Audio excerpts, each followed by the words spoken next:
Okay, we are ready. Well, good morning, everyone. Welcome to the November meeting for the Thurston Regional Planning Council.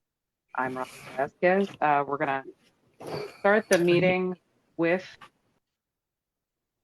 a call to order, and let's do some introductions. I don't know if I have the list. I can help if you'd like, Chair. Yes, please, because I'm not sure where the list is at.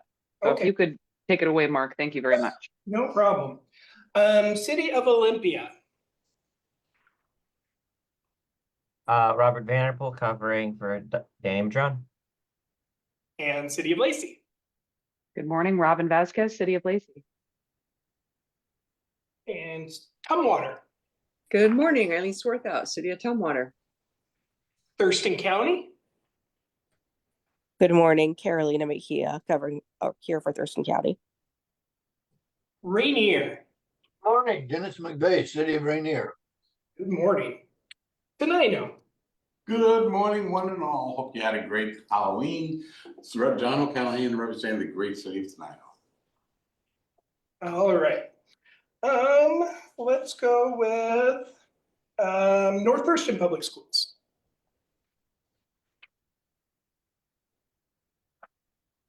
My apologies, having some problems this morning with audio and video. Esperanza Badillo Diorio, District 4, North Thurston Public Schools. Well, just so you know, we're hearing you just fine. So thank you. Okay, thank you. And Olympia School District. Hillary Seidel here for Olympia School District Board of Directors. And Intercity Transit. Debbie Sullivan for Intercity Transit. And Lot Clean Water Alliance. Carolyn Cox representing Lot.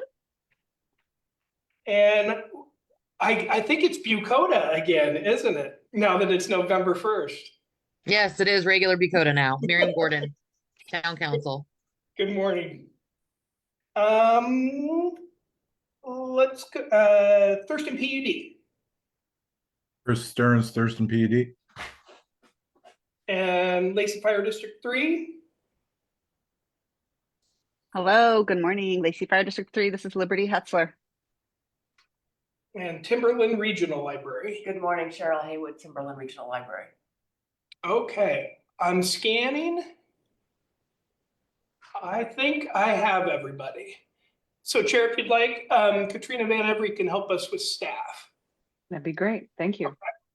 Good morning. From Thurston County, we have Brian Meyer. From Intercity Transit, Emily Bergkamp and Peter Stackpole. From the City of Olympia, Joyce Phillips. And showing up in force from TRPC in the room or walking out, still in it, Michael Ambrogi, Mark Daly, Berlina Lucas, Dorinda Merrill, and here online, in addition to myself, we have Paul Brewster, Allison Osterberg, Max Franklin, Michael Mills, Veronica Jarvis, Amy Hatch Winnica, and Aiden Dixon. And Chair, I noticed that unfortunately I did forget someone. Thurston Economic Development Council. Sorry, Michael. That's all good. Good morning, Michael Cade from the Economic Development Council. Thank you. Good morning. All right, let's move on to the consent calendar. Can I get a motion to approve the minutes from last meeting? We have a motion. Do we have a second? Second. It's been moved and seconded to approve our October 4th meeting minutes. All those in favor? Aye. Aye. Aye. All right. And can I get a motion to approve the vouchers and other items on the consent calendar? Sorry, I specified the motion too narrowly. Thank you, John. Do we have a second? Second. All right. It's been moved and seconded to approve the items B and C on the consent calendar. All those in favor, please say aye. Aye. Aye. Any opposed? Aye. Abstentions? Hearing none, we have approved all the items on the consent calendar. Next up is public comment. I do not believe we had anyone registered in advance indicating a wish to give public comment. That is correct. We did not have anyone register in advance. Do we have anybody in the room or online wishing to provide public comment at this time? Nobody in the room? Doesn't look like. No. And Chair, I think we need to approve the agenda as well. I just skipped right over that. That's Do we all all right. want, do we want to have an agenda for this meeting? I guess. Move. I was so excited about the consent calendar. All right, can I get a motion to approve today's agenda? A move. Anybody want to second John's motion? I'll second. Host of second. All those in favor of approving our agenda for today, please say aye. Aye. Aye. Any opposed? Any abstentions? Hearing none, we have an approved agenda. Thank you. Would have been flying without a framework if we had gone any further. Now, is there anyone wishing to provide public comment? No, we have no one. All right. Gonna proceed on to item number 6, which is the topic of member assessments. We've been talking about this for a little while, but I believe we're taking action on this today. So take That's it away, right. Mark. Thank you. Yes, we have gone over this 3 different times, so I will try to make sure that we that I don't cover too much already covered ground on this. And I'm going to kind of cut straight to the chase of what it is we need to do today. Sorry, I'm trying to multitask right now. Okay, so just, whoops, went too fast. There we go. So I'm not going to go through the background of why we have been discussing the tech fee, because again, we have done that several times at this point. But we'll just go over the highlights of what the action would be today, what changes are being made. And so just at the September meeting, Council suggested that we remove the details of assessments out of the bylaws and put those into a policy as that is a more appropriate place for the details around how we calculate the member assessments. And so the changes to the bylaws were mostly taking the definitions of the membership tiers that had been in the assessment section, section 10, and moved those into the membership section. And so those definitions of tier 1, 2, 3, and 4 have not changed. They just moved from assessments to membership. And the other, boy, that's a touchy mouse. The other change is that in the member assessments, instead of having all the details there of how member assessments are calculated, it incorporates by reference that the council member assessment policy.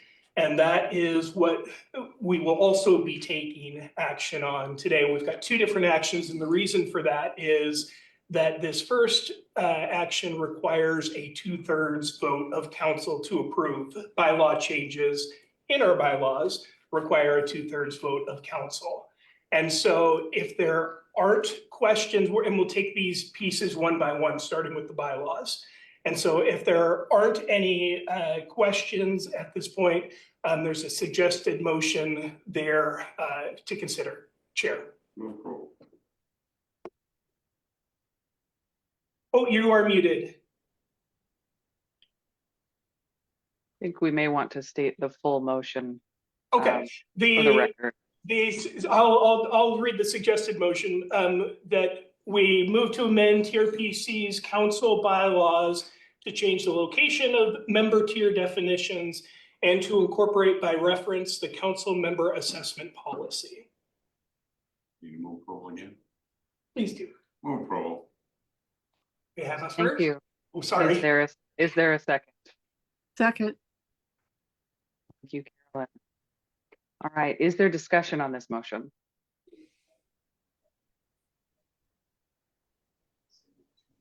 We've had this in front of us for a while. It seems like all our questions have been answered. If no further discussion, all those in favor, please say aye. Aye. Aye. Aye. Any opposed? Any abstentions? Have our 2/3 vote. Motion is approved. Great, thank you. Okay. The second piece of this is the policy. And the assessment policy sets out why the importance of assessments to TRPC operations. It includes all the text that was deleted from the bylaws that outlines how the base membership assessment is calculated. There haven't been any changes to that. It's just moved out of the bylaws into policy. The main change here is to add the tech fee, and the key text there is that for the period of 2025 to 2030, the tech fee annual target amount is $97,000 per year over 5 years to cover an estimated $485,000 in IT expenses during that period. And in past meetings, we have stepped through where that $485,000, what the basis of that is, and the $97,000 is simply stretching that out over a 5-year period. And this is the text that at least every 5 years, we will need to bring this policy back to council to change that paragraph as we need to set a new amount. And so the suggested motion for this is move to adopt a new TRPC member assessment policy as presented by staff. Mokro. Second. All right, we have a motion and a second. Is there any discussion on this? I like that we're putting this language in there so that it's visible and clear.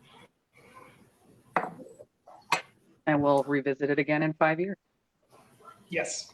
All right, any discussion? Hearing none, all those in favor, please say Aye. Aye. Aye. Great. Any opposed? Any abstentions?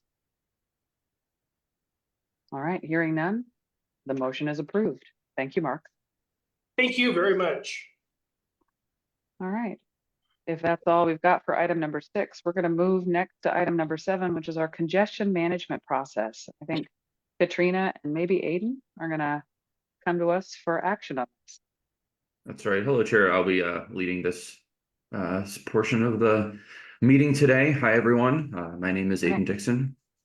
I am a planner at TRPC. I am here today to talk to you about the congestion management process. This is going to be the second time that we are here in front of you speaking about it. Very brief presentation today. Let me share my screen and we can get started.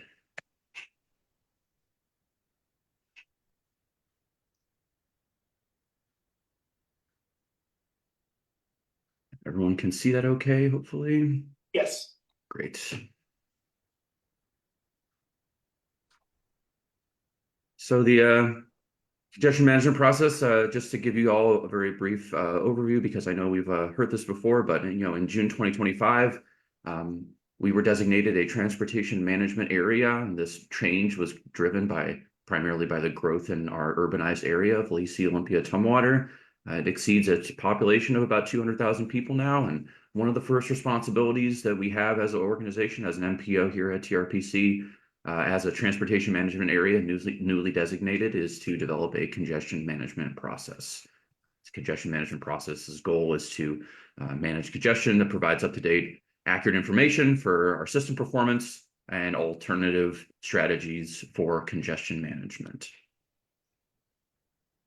So at October 4th meeting last month, we provided you with a first review of the congestion management process.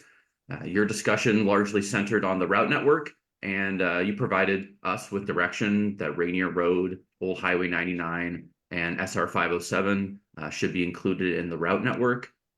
This is brief depiction of what has changed. So we have now included these routes, and they are now reflected in the final draft of the report.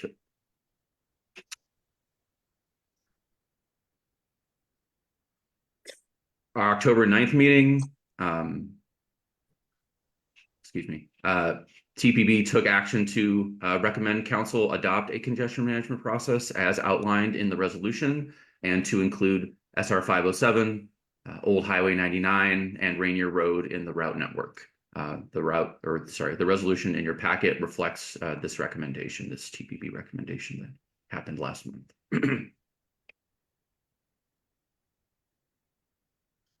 So we are here today to formally request that council adopt the congestion management process as outlined in the draft resolution. And I'll leave it to the chair to take over the formal process here.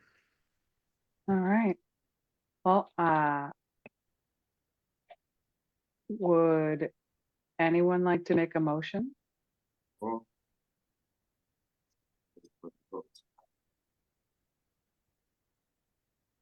We have a motion. Do we have a second to adopt the congestion management process as outlined in the draft resolution? Second. Thank you, Carolyn. Thank you, John. Is there any discussion on this?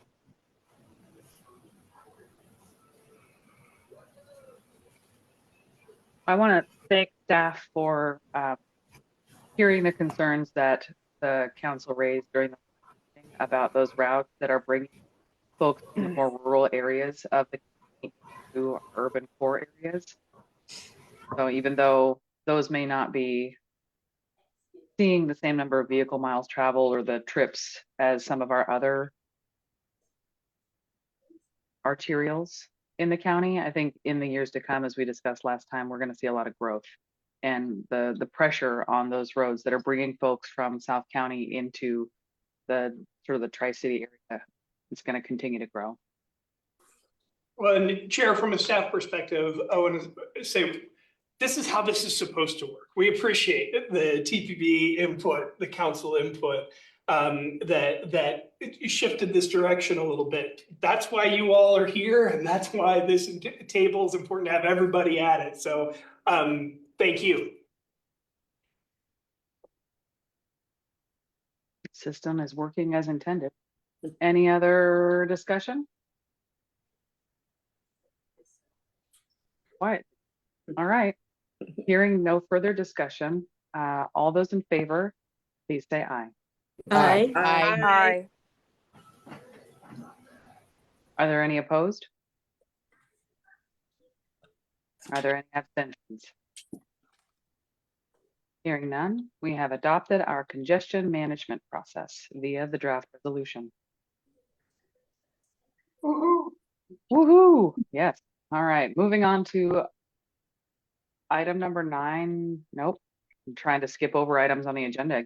Hold on. Surprise. Sorry. We're going to go to item number 8, which is our Growth Management Act GMA housing needs allocations. I think Allison's going to share with us here. It's actually going to be me, Chair, Michael Ambrogi. All Yep. right. Hello, Good morning, Michael. Chair. Allison Osterberg, Planning Manager at TRPC, and Michael Ambrogi is going to lead this one off.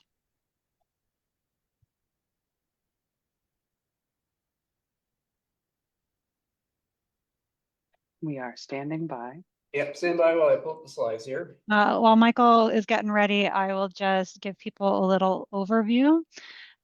This has been a project that has come before you before. This is a project TRPC has been working with local jurisdictions to address some new requirements under the Growth Management Act around housing need for people of different incomes in our community.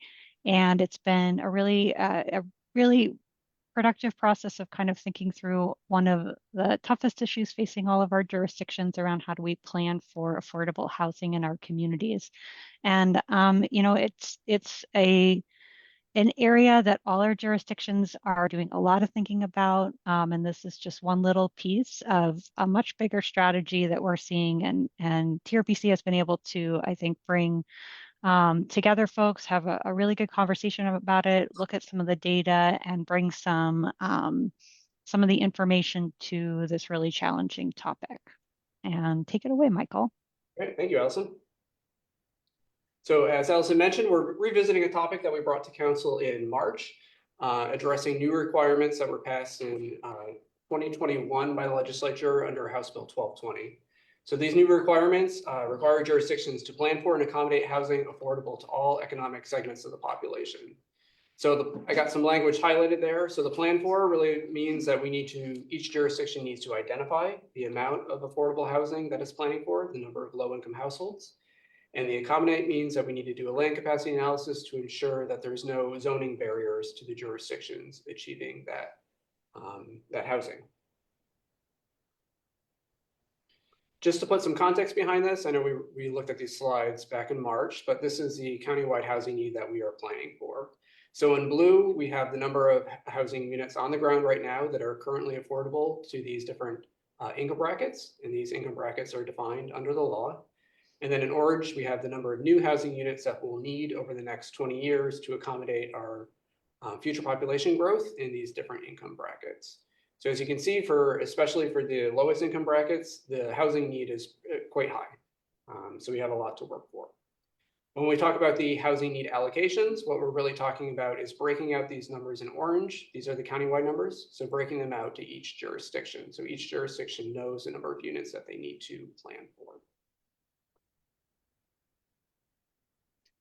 So this is just a quick overview of the process so far. So back in 2023, TRPC facilitated a staff work group, really trying to identify, this is a new law, identifying a process for how the jurisdictions wanted to implement it. That staff group discussed different ways for allocating the countywide housing need to the different jurisdictions and ultimately made a recommendation to council back in March of 2024.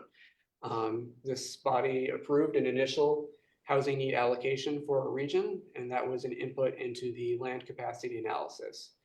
We knew that that was an initial housing need allocation because based on the finding of the land capacity analysis, we might need to tweak those numbers a little bit.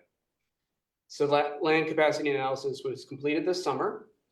And as expected, based on the findings of that study, which are included in the staff report, and we'll talk about them briefly here, based on those findings, we are now recommending a revision to that initial housing need allocation. So we'll talk about that revision today. We'll review it, just a first review, and then we'll bring it back to council for approval next month. Once we have TRPC's approval on those numbers, the jurisdictions can then use those allocations to incorporate them in their comprehensive plan updates to make sure that they're meeting these new requirements.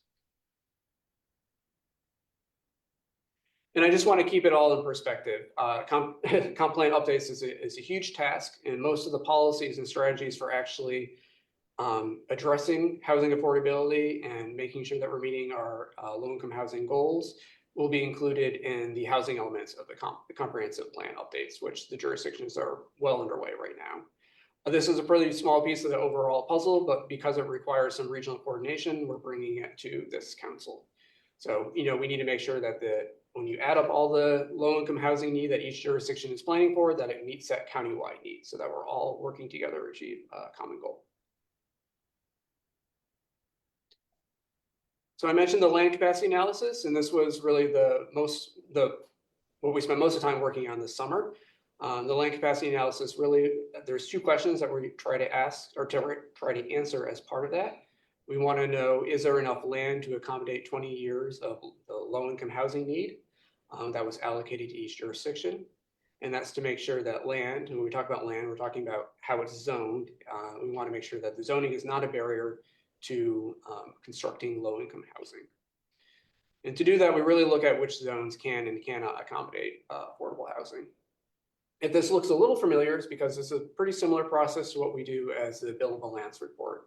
The main difference is billable lands report, we want to know, we just look at total housing required to accommodate our growing population. Whereas our House Bill 1220, where we're looking specifically at accommodating the low-income housing need. To do this work, we really relied on guidance from the Department of Commerce, and I put a quick link to that here just in case it comes up after the meeting. It's pretty critical in doing this analysis. But we essentially looked at zones that can accommodate low-income housing, and we wanted to make sure that the capacity in those zones was sufficient to accommodate the low-income housing need allocated to each jurisdiction. So just as a couple examples here, what are some zones that can accommodate low-income housing in this analysis?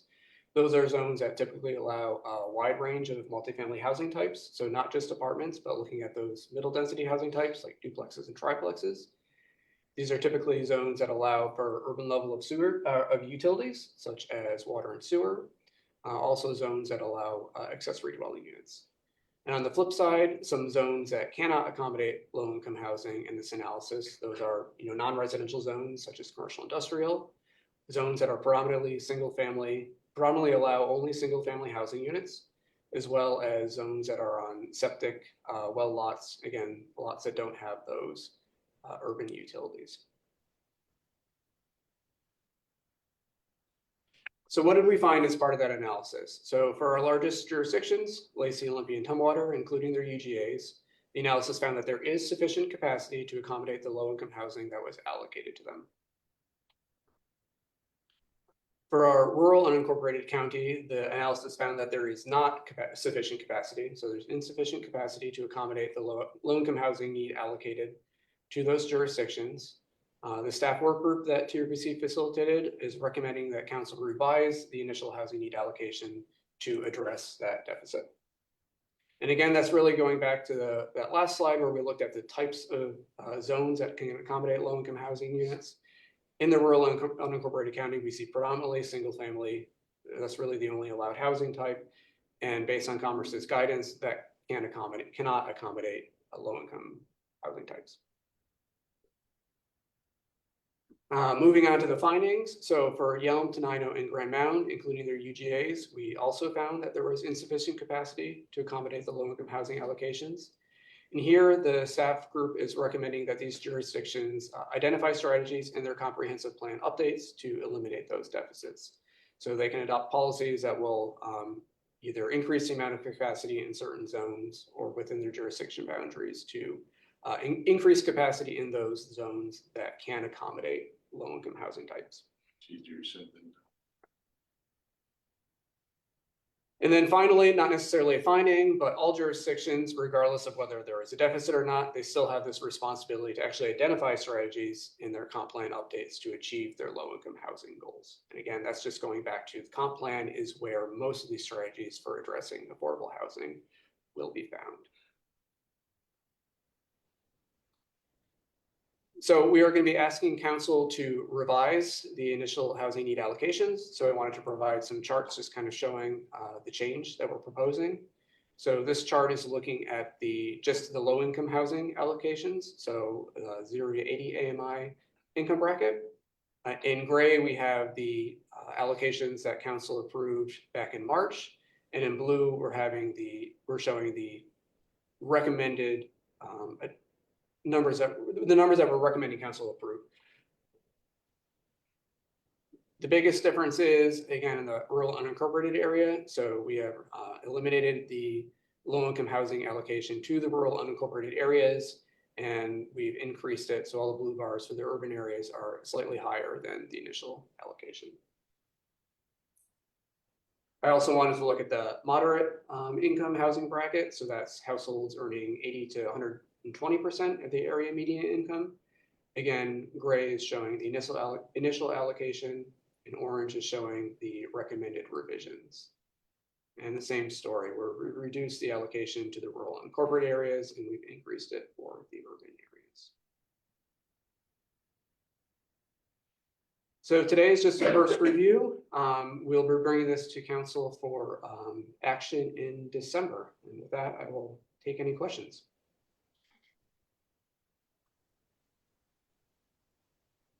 And Cheryl, let me know if you want me to stop sharing so we can see each other. Yes.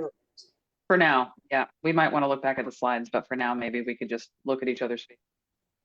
I have a question.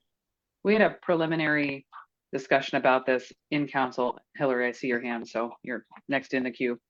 And it was shared with my council that we did in fact have sufficient space and appropriate zoning to meet the allocation identified in TRPC's housing allocation plan. I'm guessing though that sort of preliminary discussion wasn't based on these revised numbers. Is that correct? Like have the jurisdictional staff already looked at these revised numbers and done that analysis, or is that where we're at now that we're starting that process? No, the jurisdictional staff have looked at the revised numbers. They're recommending those, and the findings that are presented are based on the revised numbers that we looked at today. Okay, so our staff have seen these and can live with them perhaps? Okay. Yeah, that's true. And I would back that up and say, most, I think, if not all councils of the folks that are participating in the planning effort have been briefed on these numbers already.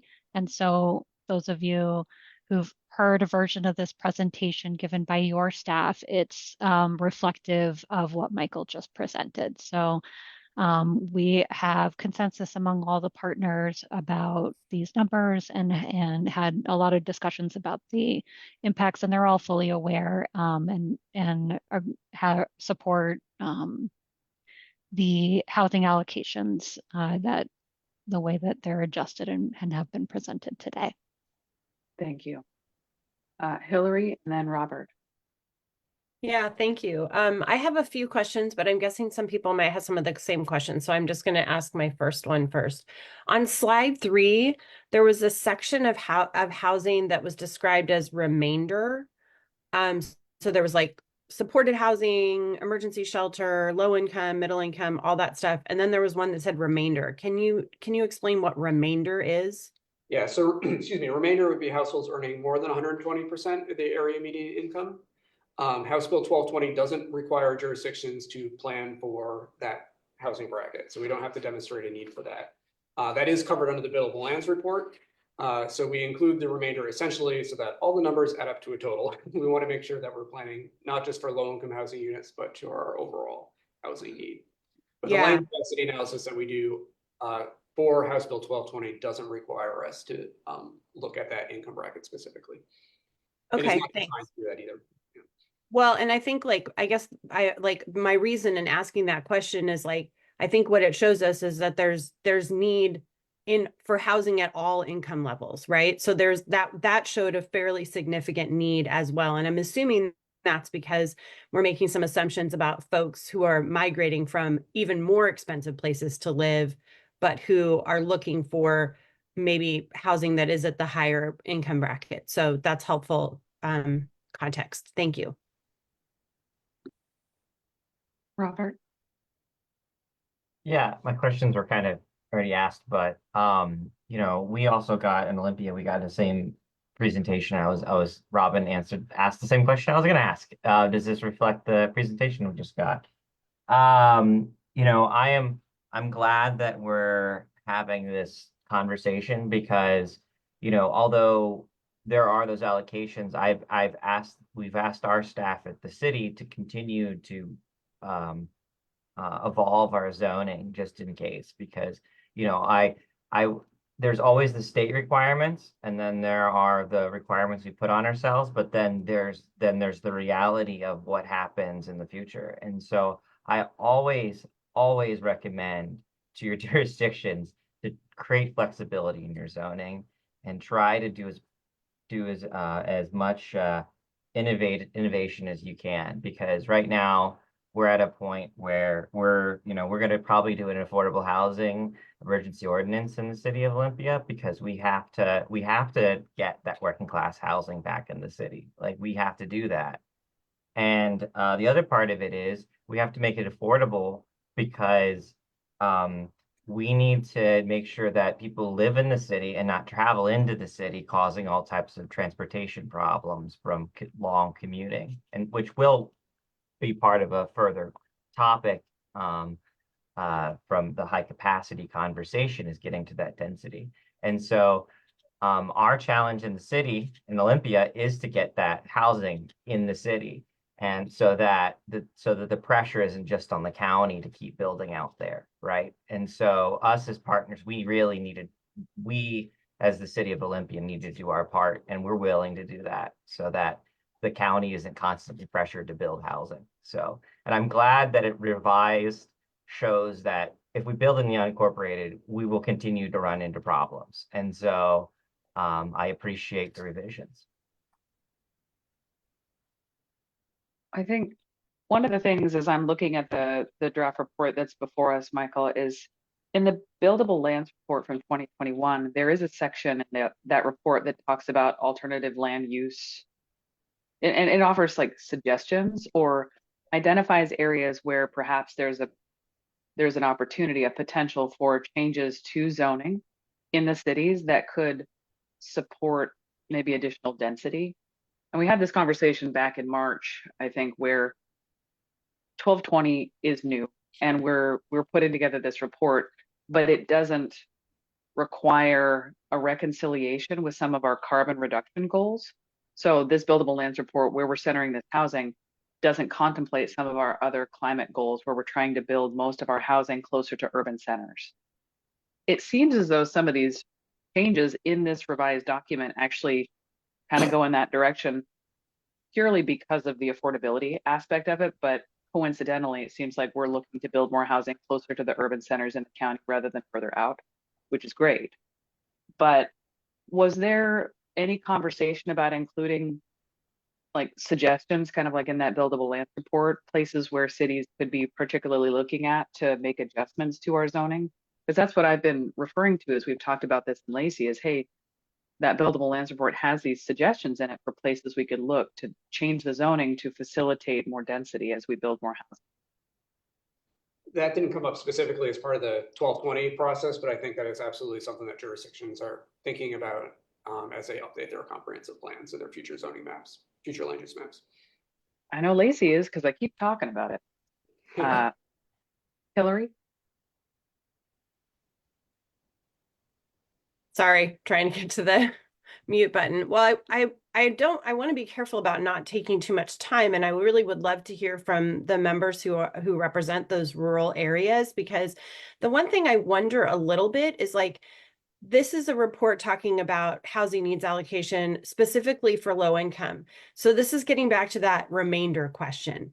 If we say there's no housing, like that our rural jurisdictions don't have capacity for and can't create that capacity in zoning changes for low income housing, how does that change our rural jurisdictions? If like, does that create a situation where all of the high income housing ends up getting built in rural communities? I don't know. I'm looking at Dennis and Miriam and some of the other folks from those rural areas and kind of just wondering how you all feel about this.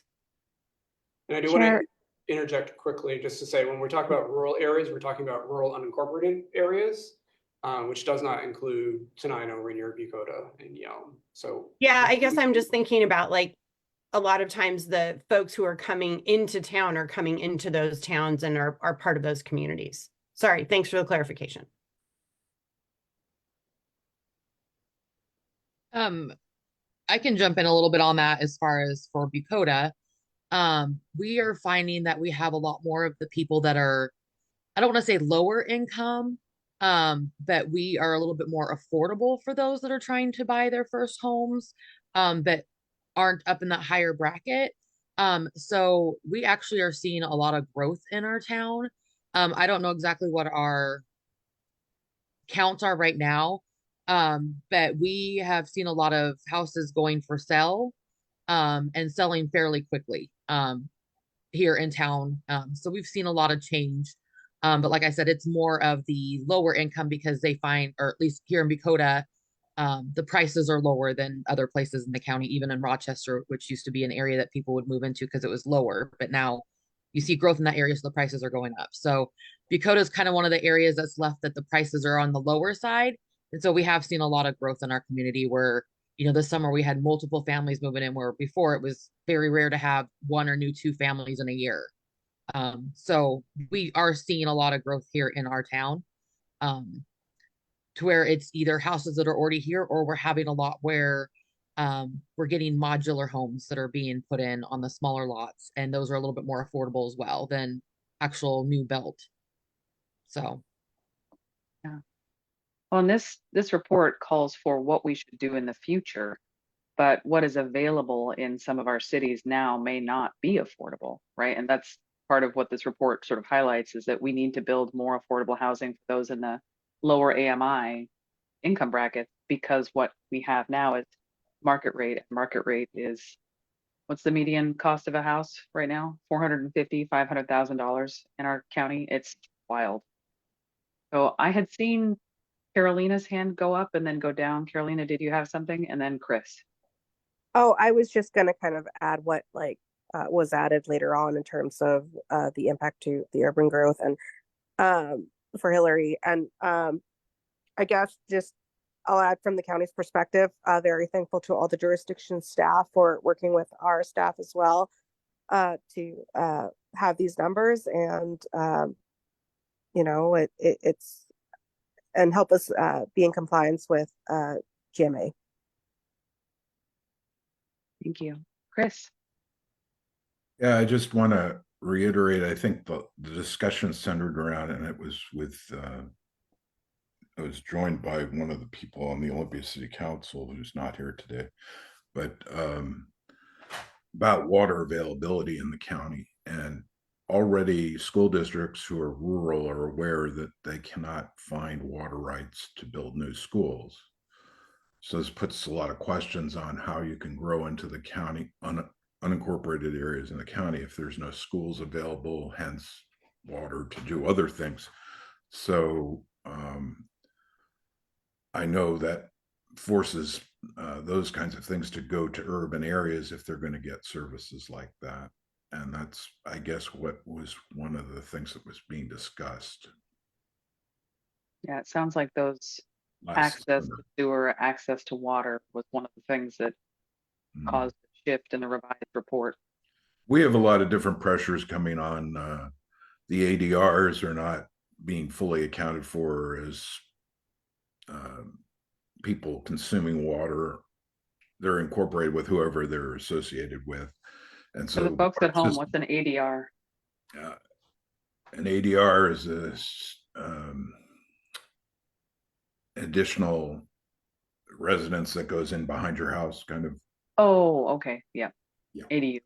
So that's not being considered as an extra connection. And as a consequence of that, it pushes our water rights to an excessive amount, because it has to be accounted for as how much water is consumed. We call them water use efficiencies. I think people at ecology are familiar with it. The Hearst decision was based on all of it.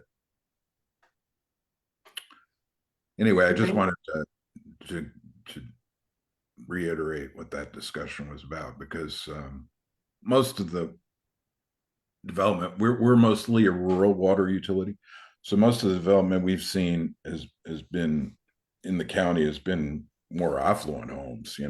We've seen that been going on for the last 3 decades in this county. So it's true, that there is a sizable portion of the population that is not being dealt with there as available lands disappear, over time get developed.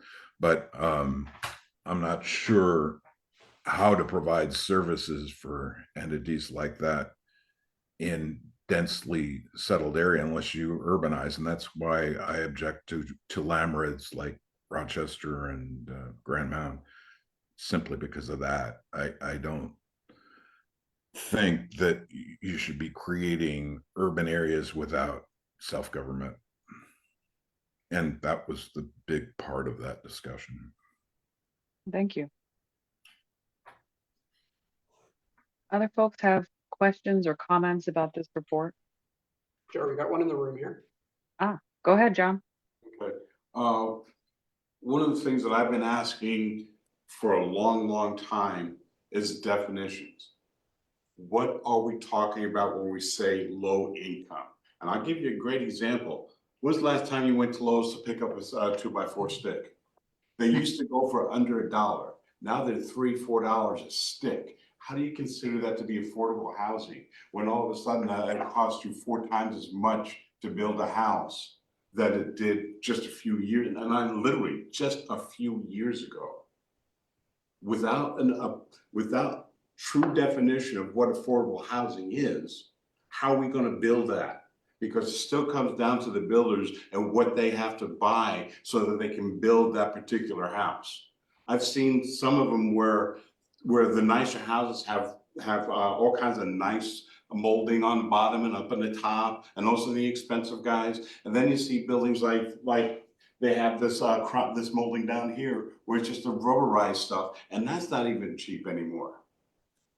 If we do not know what the term affordable housing is, how can you even think about saying we're going to put affordable housing here?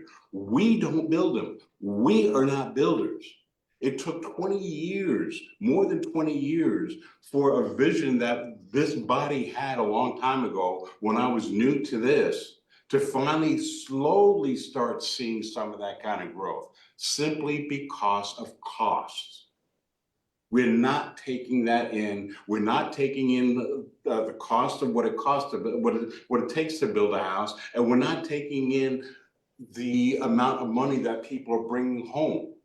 We are forcing more and more people to have, and it's not us, but just the cost of living these days is forcing more and more people not to just have two-person households, but to have two persons with 3 or maybe 4 different incomes. That's not affordable. We got to figure out something else. At least I think so. At least come up with a true definition of what affordable housing is. So 1220 does have some definitions that we're supposed to use as part of this project, just to using income based to the area median. So when we talk about the 0 to 80 and 80 to 120%, that's what that law is trying to address, trying to come up with at least a common definition of what low income means. Because for years, this body and just about every political organization that I've had a seat at has looked at what it costs for a mortgage. 30% of your take-home pay was considered a good, let's say you make $1,000, just throw a number out, $1,000 a month, $300 a month for your house. That was affordable because you still had $700 for Everything else. everything else. Yeah. Okay. Now that if we're still looking at that 30%, that's knocking a lot of people out of the housing market. And it's even starting to get to the point where just for apartment to live in, I've seen some go for $1,800. When on 6th Street in Lacey, when that was first built, I know I worked on them. The lower ones were $600. The expensive ones were $800. I haven't the slightest idea what they cost now, but I can tell you right now, that's not the prices anymore. And that, so what we need to get a better understanding of what we actually are talking about when we're talking about low income housing. Like Chair just said, what is it, medium income, 400,000, not income, housing range, $450,000 for a house? There aren't a lot of people that can afford. I can't afford 450,000. 200, 250, maybe 300, but that's still getting up there. Well, no, that is your point is one of the purposes of this bill is it defines the affordability based on people's income. Now and what is our need across those different income brackets? Now the challenge is, how does it get built? Because you're absolutely right that we hear from developers, we can't make things pencil out to this. That's the nut we now all have to crack. This has put a definition around the need. Now we've got the hard work of how do we fill that need? Maybe we need to start having some people from BIAW sit here now and then. And when we bring this stuff up and what their ideas are. I see, Cheryl. When Commerce gives us the countywide housing need numbers that we need to be planning for, that is taking into account that some households in Thurston County right now are spending more than that 30% of their income on housing. They can't afford the housing that they're in right now. And our future needs to address not just the people who are moving here, but the ones that people who are already here.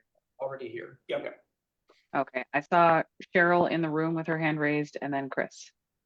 Thank you. So I'm relating information from the city manager of the city of Aberdeen, Ruth Clemens, and there's articles about this online. She recently told me that there's a new company moving into the shopping center that has been not a shopping center, the mall of south of the city. And it's a 280,000 square foot building, a former shopping center. A company is moving in or is in the process of moving in. It's called Pinnacle Mod, M-O-D. It's a modular building company, and it's an arm of a company called Net Zero Development, and they're in Seattle.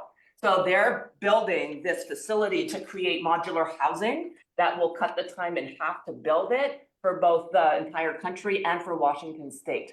So they're really pleased about this, and the reason why they purchased this mall to do the work is because they're near it's near the rail tracks and a deep sea port to be able to ship it out. She said they're in the process right now of hiring managers. They're going to be hiring over 300 people to do the assembly. So I wanted to mention that here. I'm not here to espouse any company. I'm just sharing the facts. I want to be clear on that. And then secondly, with relation to what you were saying, John, around people working 3 to 5 jobs, et cetera, Pack Mountain, I'm a board member, and so is Michael Cade. We are very well aware of this issue, and we're working really hard right now on Pack Mountain's 4-year strategic plan, which is 2025 to 2028, focusing on moving people from jobs like that into family wage jobs in this region. In the next few months, we will be unrolling or rolling out a massive marketing campaign that will be across the 5-county region for the next 4 years. And it's called Opportunity Grows Here, in terms of identifying 30 career pathways that are needed by businesses in this region, including in IT and in health, et cetera, that will be going out to multiple organizations, including cities and CBOs, et cetera. So more on that. I'm just here to paint the picture for you for the whole region that there's a lot of hope. That's exciting because, you know, we do need, and the jurisdictions have a huge responsibility for this. We need to build housing that is affordable, and we have policy and taxation tactics that can help us get closer to those goals. But the other piece of it is, how do we help people get into jobs that pay enough that they can afford to live here? So it's great to know that Pack Mountain and the Economic Development Council are working on that other piece of things. Yeah, and I think Chris? at some point, I'm sorry, I think at some point it would probably be a great idea to bring in William Westmoreland, the CEO of Pack Mountain, to do a presentation once the campaign is underway. Thank you. All right, Chris, go ahead. John, I just wanted to respond to some of your cost analysis, which is accurate, obviously, but there are macroeconomic factors. I mean, everybody's noticed how many disasters have been happening on the East Coast, and obviously that's going to drive up all materials for housing because they have to rebuild.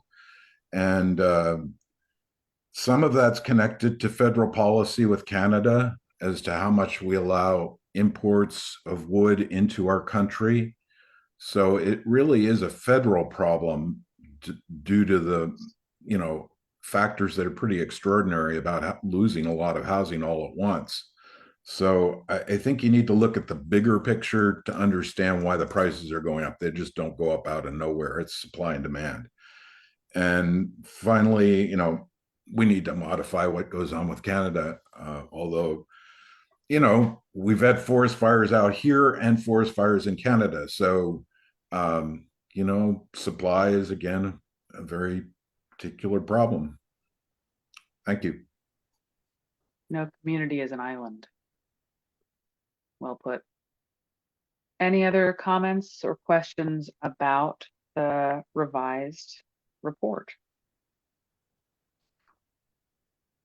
I think this is good discussion. Thank you, Michael. And you said we're going to take action on this in December. Is that the plan? That's the plan. All right. And Chair, this would be on consent calendar unless council would like to have it as an agenda item. I feel like we had great discussion, but I'm not sensing a lot of disagreement. I think consent calendar is probably the right place for this. Great. Thank you. Thank you, Chair.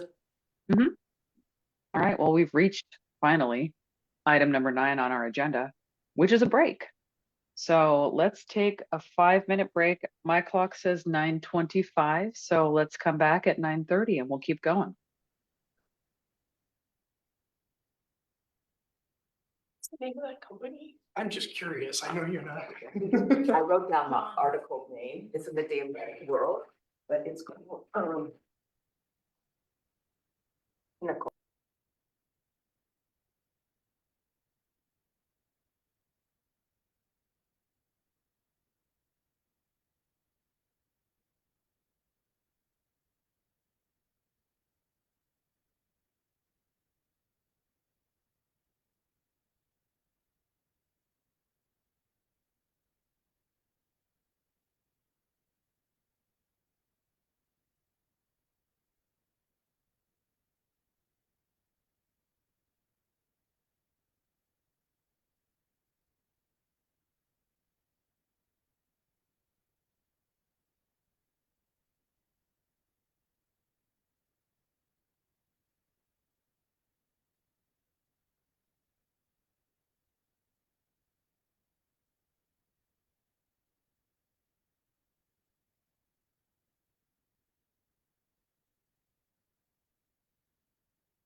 Dennis, did you get the issues all sorted out with that new facility in Rainier?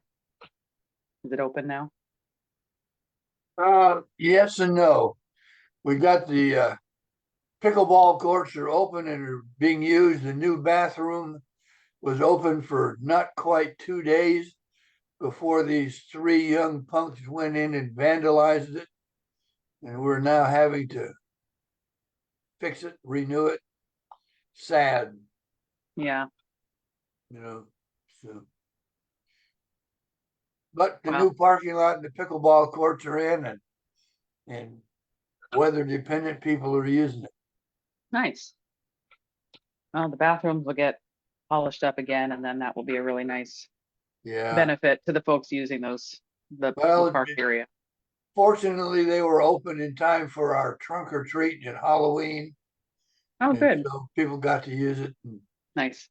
then these idiots went in and decided they'd destroy it. So, Sounds But like we at least got- you know we- who it was. yes, we have put cameras in. We have them on film. We've identified them, and the police are taking action. All right. Folks in the room, are you with us? Camera and mic are off. Oh, you're back. We're good. Hello. We're here. Yeah. Carolyn, I wasn't calling you out specifically, but I'm glad you're here. All right, folks, it's 9:31. Mentally and physically come back from our break. The next item on our agenda is our Regional Transportation Improvement Program contingency list, and this is our first review. Katrina, is this you? It is me. All right, so we're gonna make this quick and snappy. Keep it short. Let's see if I can figure out how to use the computer. There we go. So we have a contingency list of projects. It's additional projects that are able and eligible to receive federal funding. So our STBG, our CMAQ, our CRP, our TA funding pots that we talk about with the call for projects process. Sometimes there are other pots of funding that we get from WSDOT, but those are the primary 4. We draw on the contingency list when there is a surplus of that funding for whatever reason available, or when the opportunity to get redistributed funding comes up.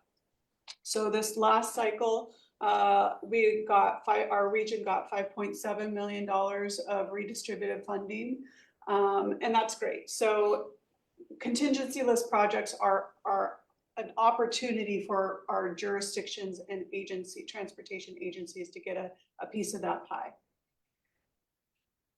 So we have 2 methods now of how projects are added to the contingency list. The first is through the call for projects process. This is typically how projects are added to the contingency list, but we have a second method, and that is through looking at our RTIP Appendix A and asking folks if there are any projects that they would like to see added to the contingency list. This is a new process that was added in 2023 and you all approved. And really the goal was to create more flexibility and more opportunities for local projects to get that federal funding. So as I said, there are 2 pathways. One is through the call for projects process. We're not going to talk about that. So projects that are going through that process now, we're not talking about those. We're strictly talking about projects on Appendix A of the RTIP. And really the question is it in the RTIP? And if it is, can it use federal funding in the next 2 fiscal years? And if so, we add it to the contingency list with your approval. If it's not, if any of the answers there are no, then it's not eligible to be added to the contingency list in this cycle. I do want to note that projects added to the contingency list from Appendix A have a lower priority for funding than projects added through the call for projects process. So that is, we always want to see those projects that are ready and able to receive funding be prioritized. Appendix A is just a bonus, but it's a lower priority for us. So we've had one request to add a project to the contingency list from Appendix A of the RTIP, and that is TRPC's multimodal level of service phase 2. As you may know, we are in phase 1 right now, which is intended to identify feasible options for measuring multimodal level of service and integrating that tool into the region's approach to transportation planning. We have not finished that process yet, but what we're looking at is what do we do next after we identify the feasibility and you all have your regional conversation about, is this appropriate? Do we want to pursue this or not? Phase 2 is going to support the adoption and implementation of that regional multimodal level of service if it comes to that. We call back to scoring criteria. So just like the call for projects process, we have criteria that projects are scored against. We have to have that same performance-based assessment for anything added to the contingency list, just to make it fair, make it consistent. And so the scoring criteria come from the most recent, in this case, the current call for projects process. So each Appendix A project proposed to be included, in this case, we just have the one, is evaluated based on selected criteria from the last call for projects process, or the current, as the case is right now. And these are those criteria. So active transportation, efficient use of federal funds, equity, greenhouse gas emissions reduction, safety, sustainable Thurston, urban corridors and centers. And so when you look at this specific project and the scores that come out of it, what we see is that this project scores a 4. It gets 1 point for active transportation, 2 points for efficient use of federal funds, 1 point for equity, and that's it. So those are just the 4 points. For projects on the contingency list, we have not yet used those scoring criteria to prioritize projects, mostly because we haven't had a hole in our funding or an opening in our funding where we need to pull from the contingency list. And when when redistributive funding comes up, we just put every project forward that we can. There hasn't been a call for us internally to prioritize which projects get funded. WSDOT has their own priorities, and so they have their own method for prioritizing projects that we put forward. But there could become a day where we do have to use that. So just that's again, performance-based criteria and looking at that. So next steps on this is that November 13th, Transportation Policy Board will have their review and recommendation, and then we will return to you in December for action on this item.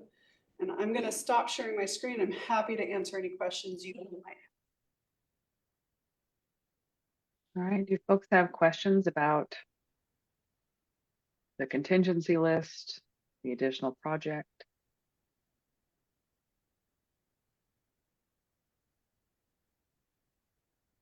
Beginning of the month, we're quiet. Yeah. Everyone's sort of recovering from Halloween. Is that what's going on? We didn't hit the candy yet. Oh, I had too much candy yesterday. Okay, well, if there are no questions, this is just the first review, so we'll have some additional conversations in the future about this. Okay, thank you, Katrina. Next up on our agenda, item number 11, we have the draft 2025 TRPC annual work program. Is it Allison? It is today. And welcome. Good morning, Chair, and everyone in the room. Just pull this up.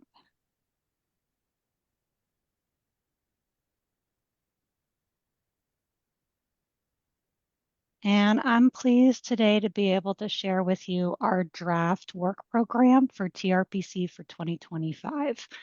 The work program, our annual work program, outlines the major projects and work that all our staff are going to be focusing on in the next year, and it provides the basis for our budget.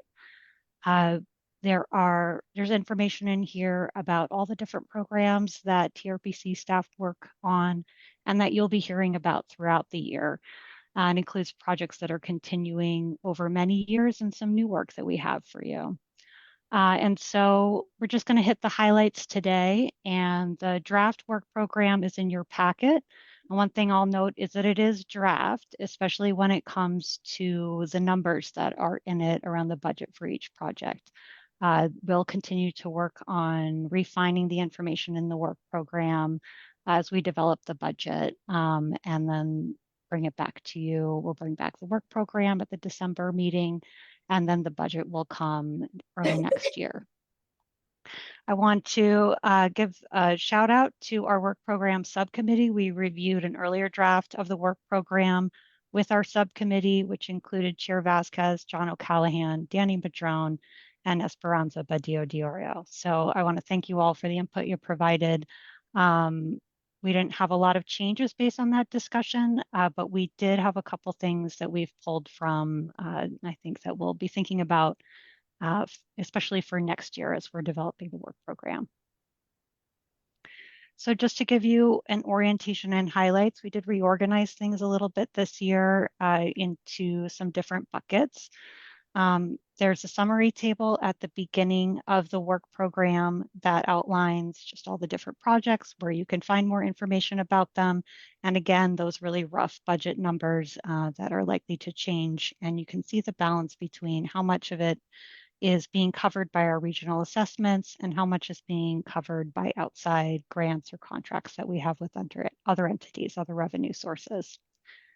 And the big buckets that we have today, and I'll walk through some of these, is our regional council support, our different programs that we run, our different planning projects, a small amount for local partner contracts, and the assessment that underlies a lot of this work. So our work program, how do we decide on what we work on every year? Last year, we did a lot of work to develop the strategic plan and developed as a really great strategic initiative goals. And that information is helping to drive how we prioritize work going forward.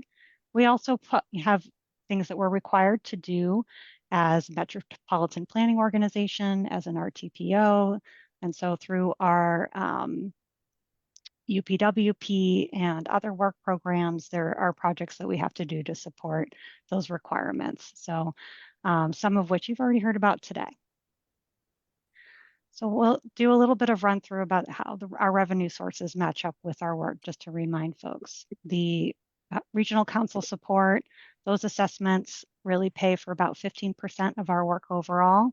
That includes supporting this wonderful body and all the work that you do, but as well our data program, including the profile, our GIS work, and very importantly, assessments provide a match for federal and state funds. And that's a really, really critical component of what assessments do. A big chunk of our funding comes from federal funding to support our MPO functions and requirements. That helps fund our regional transportation plan, our RTIP, the call for projects process, a lot of the work that you hear about every year and that Katrina is often bringing to you, like the presentation she just gave is tied to our federal funding.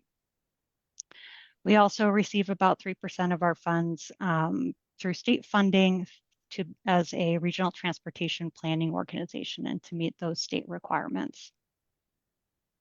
Another big chunk of our funding is to support our rural transit program, our fixed route service to South Thurston County communities, connecting them to North Thurston County and to Lewis County. And that's a combination of state and federal funds that keep that work going. And one of our other big programs that we do year after year is supporting commute trip reduction in our region, helping to coordinate commute trip reduction programs, the Safe Ride Home services for all our communities in the Thurston region. About 15% of our budget overall goes toward our various planning projects.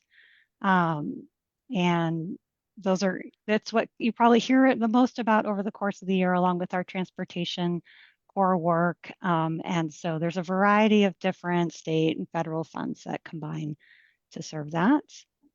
And then we have a small amount of our funding comes from other types of agreements for to support one-on-one little smaller contracts, our boundary review board, the salmon recovery work that we do, and other work.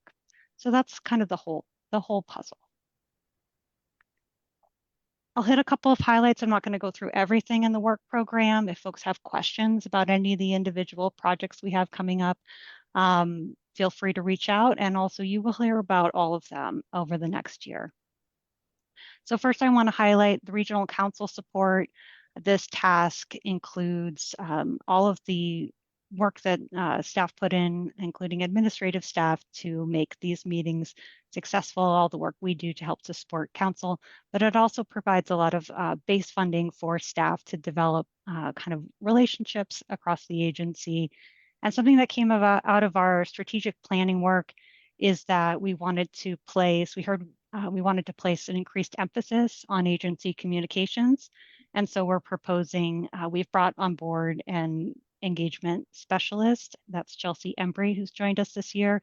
And she's got some really great ideas that we're looking to implement in 2025, just about changing up and kind of thinking deeply about how we communicate the story of the work that we do and how we connect with communities. And so you're likely to see more of that coming on board in 2025. We're looking also to increase our emphasis on staff development through training opportunities. That was a need that was highlighted in our strategic plan. And so we're looking to support more training opportunities in 2025. And that's also, and potentially also staff development for our region and our partners as well. A couple other things that I know will be coming up next year. The Urban Growth Management Subcommittee of TRPC meets as needed when there are urban growth boundary amendment requests that come up or changes to the countywide planning policies. And we're likely to have a couple of those requests come forward in 2025. And so we'll be calling on that group to convene probably a few times. And we also heard from council as part of the discussion around the tech fee is that there may be a need for a conversation to look at the way the assessment is set up. And so we're anticipating creating a subcommittee to review the assessment buckets and kind of how the calculations are done for assessments going forward. And as 2025 is an odd year, it will be time to have a council retreat. So you can expect that a lot of fun and good conversations for a retreat in 2025. And I just want to highlight a couple things from the strategic plan that we'll also be doing. We're have Chelsea Embry, in addition to leading our agency communication strategy, has also been digging into looking at how we as an agency are going to address diversity, equity, inclusion, and belonging. That was a priority in our strategic plan, and we'll continuing to develop that strategy in 2025. We have some work identified for that and may have some consultant time set aside if we need to bring in any outside support. And we had a really successful staff retreat this year. That was something that was identified as a need in the strategic plan. And we'll have that again because they ask us for that to be an annual event. Shifting to our programs, our Unified Planning Work Program has many, many elements that you'll hear about through the year, but one I want to highlight that's still ongoing.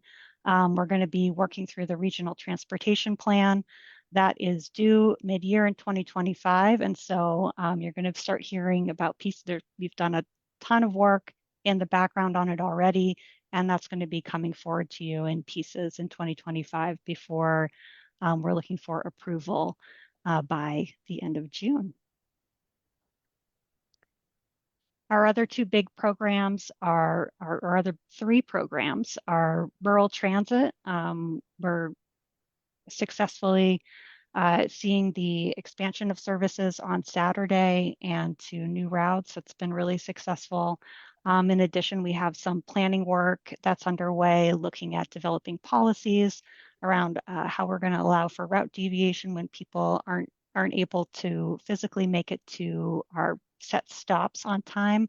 We want to have a consistent policy for how to respond to people, and also have a safe policy in place for being able to flag down rural transit buses as they move through our communities.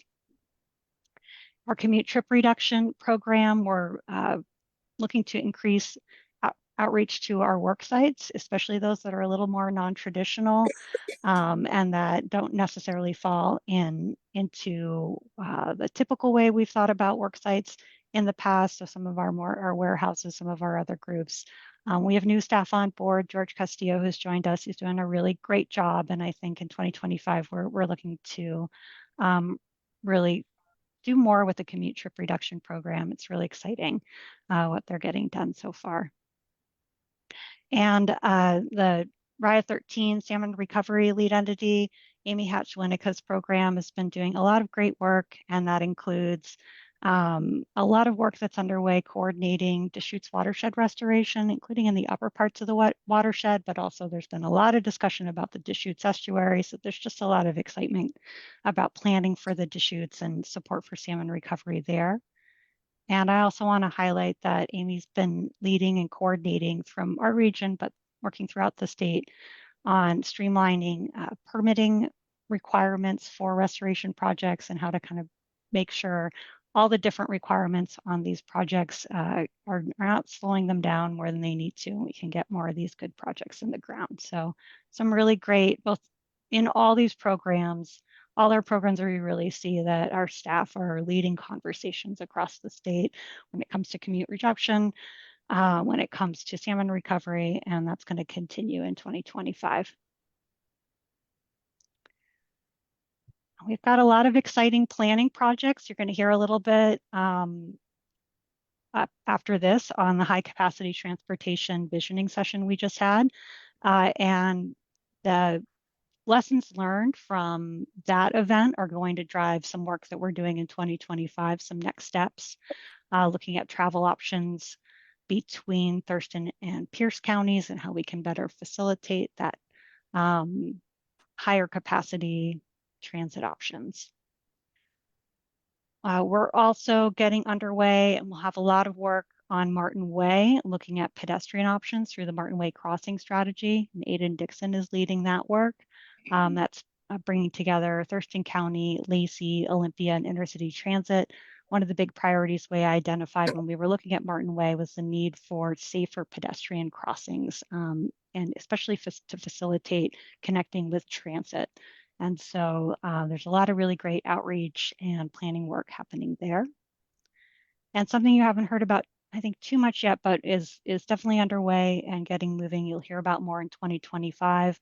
Paul Brewster and Michael Mills are leading the Stormwater Road Retrofit Strategy, which again is bringing together Thurston County, Lacey, Olympia, and Tumwater to look at how can we reduce the impact of our local road networks on water quality, especially where there isn't a lot of stormwater treatment from older roads, and they're contributing to water quality issues in Puget Sound. A couple other plans that are more in the getting underway status you'll hear more about in 2025. We'll be kicking off our regional safety plan, looking at safety issues throughout our region and identifying where we can make future investments to reduce safety concerns. We're going to continue to be looking at options for developing a multimodal level of service. You heard a little bit about, we want to queue up in the future. Katrina highlighted the outcomes of this discussion, and we're really tracking what's happening with local jurisdictions as they work on their comprehensive plans to understand what might be helpful to have at the regional level. And finally, more toward the later part of the year, we're going to be kicking off our freight mobility strategy. And that work will be looking to address the needs and impacts of freight movement across the region. And finally, we have a couple of local partner support contracts. We have a little bit of wrap-up work to do on the Growth Management Act housing allocations. That includes looking at our countywide planning policies and identifying any updates we need related to these new housing requirements.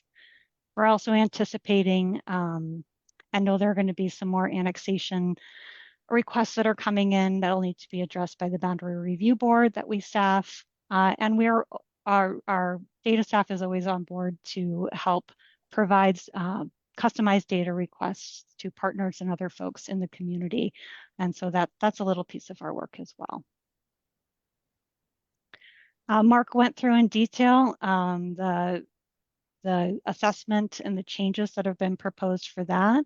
And so we update the assessment every year based on population and school enrollment. We have all that new information in now, and we'll be updating that assessment pending now that you all have made a decision on the technology fee. And so we'll be taking all that information together, updating the work program. And really what we have is, I think, a pretty incredible slate of work ahead of us, really exciting to bring more of that forward to you individually next year.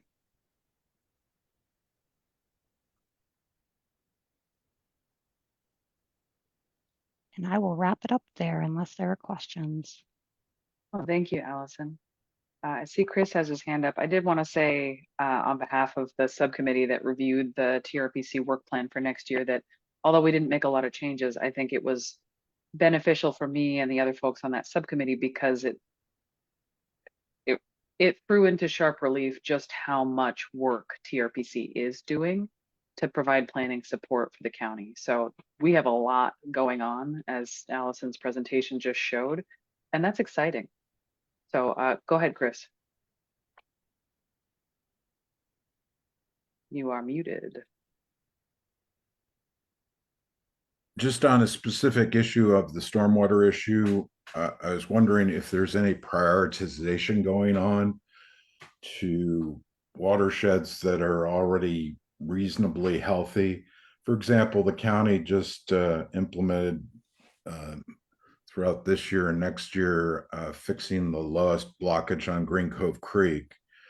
And there are still some developments just on the side of Green Cove Creek that never got proper, they were built before stormwater regulations were created, that need, to fix the way water enters that creek from that development. So I can think of one at least.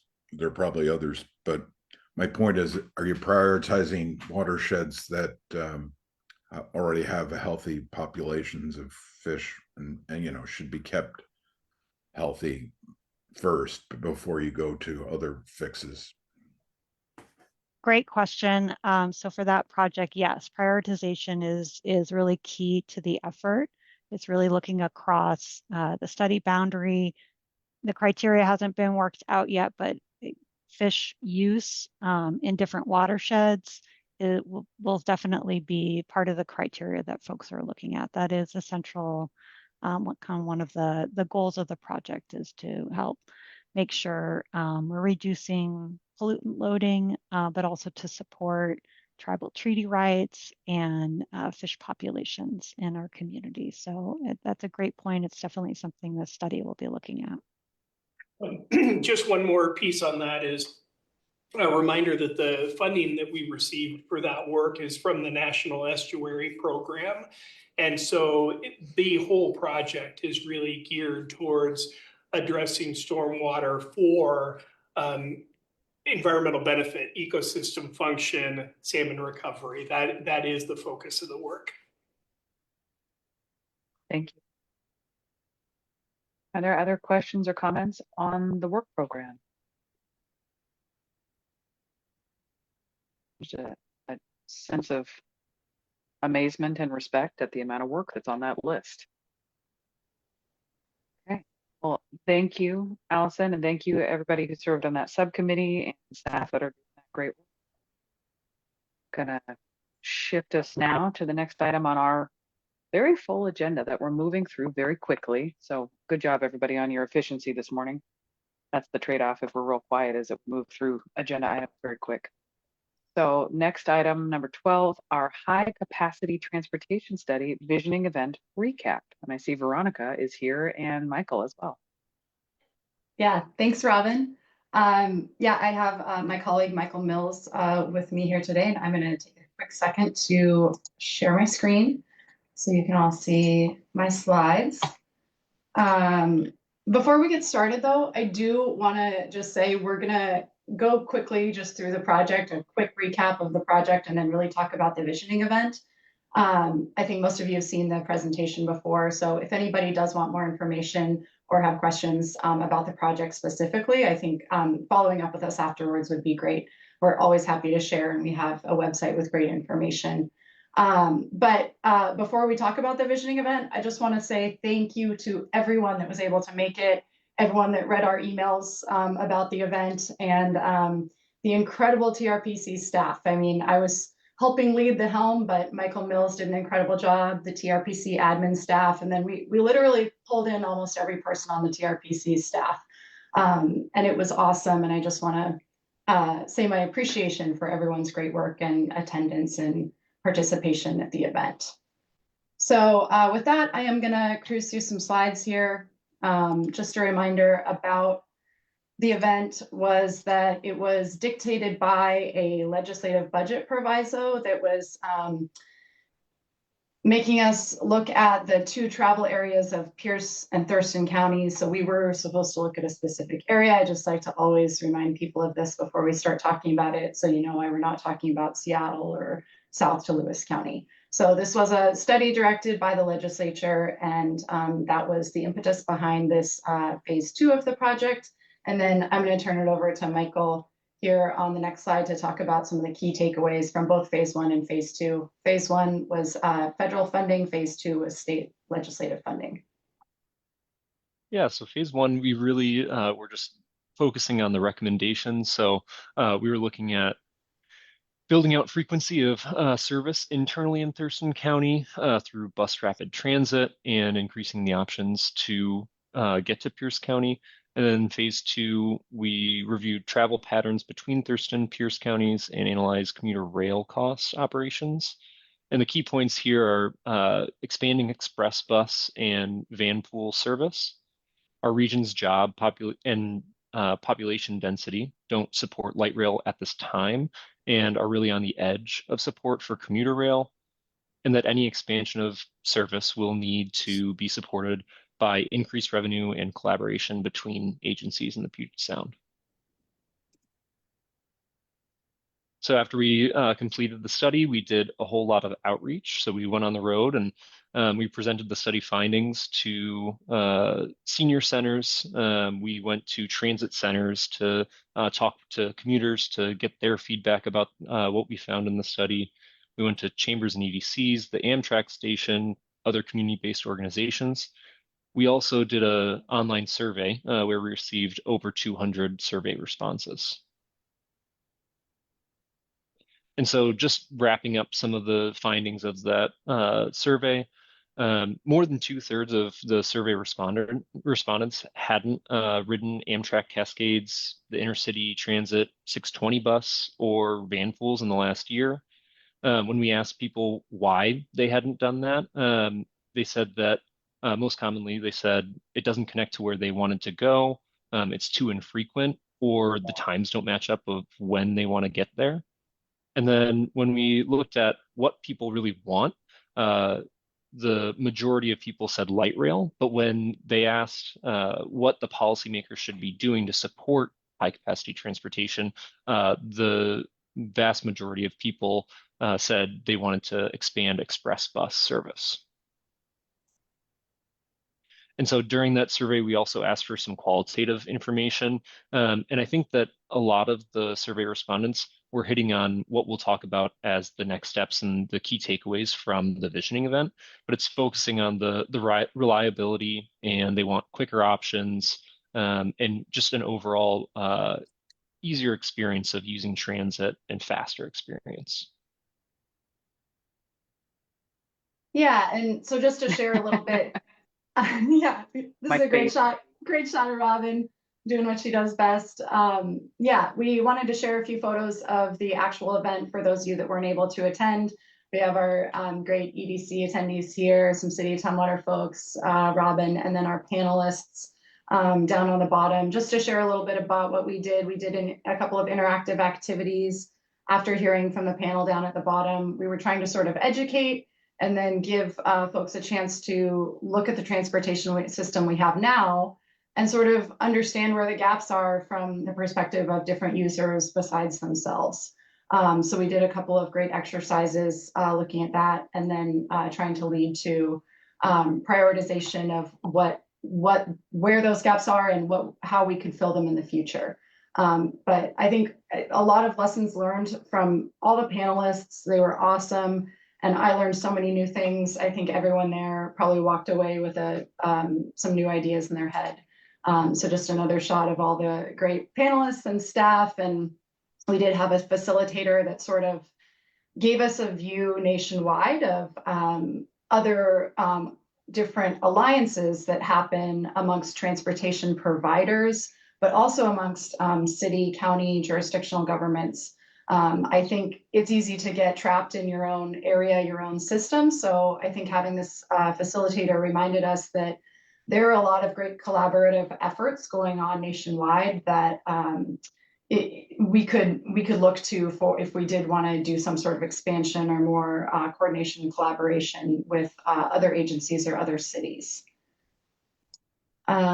So looking at what came out of the event, what our opportunities and challenges are, we heard over and over again that people want it to be simpler. Where do you look to plan your trip all around the region? We looked a bunch of different places, and sometimes people got different ways to get there. And that can be really challenging. And it's one of those times you really can't always trust the internet. I experience that on a daily basis myself when I am trying to take a train or a bus, and they don't list the buses, but they list the trains. So I think that it really brought that about for us as we had people trip plan for different personas. Land use came out really strongly. We need more land use in the region that supports high capacity transit options, whether that be through comp plans or providing more incentives for developers to increase density. HOV, hot lanes, part-time shoulder use in any future development of our road system is essential for anything we want to do high capacity in the future. And that was heard strongly and will be factored into our next steps you'll hear about here. Everyone talked about it, how it would be great to get this specific group together more often in the future to talk about high capacity transit in the South Puget Sound. There's Puget Sound Regional Council has their own convening groups around transportation, but we're not them. And how can we do more collaboration with their agencies and them as an MPO too? And again, more meetings between cities and transit providers as they scope new development. As a city gives a permit to a developer, are they thinking, hey, could we get transit in this new development? That's something that came up several times that we want to make sure that communication is happening.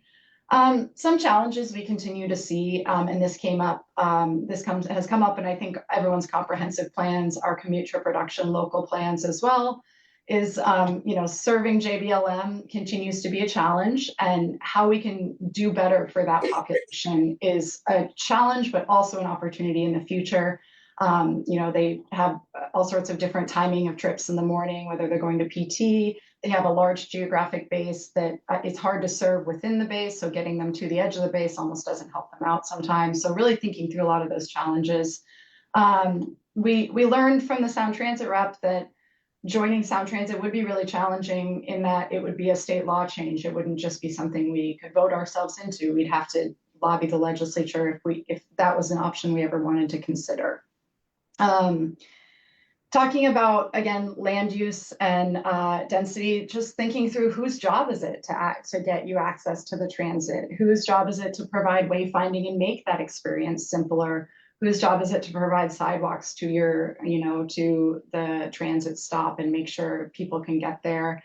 And then that cost that comes with the development I talked about in the last slide it's huge these days. I think I heard earlier in the meeting that, the price of wood is going way up, and yeah, the price of all sorts of construction is going way up. And so it's harder to build those pieces of infrastructure. And when we build it, we want to do it right. So we try and do the best to build a system that's usable for all different road users and transportation users, but it's expensive. So do we need to look at where that the burden of the cost is.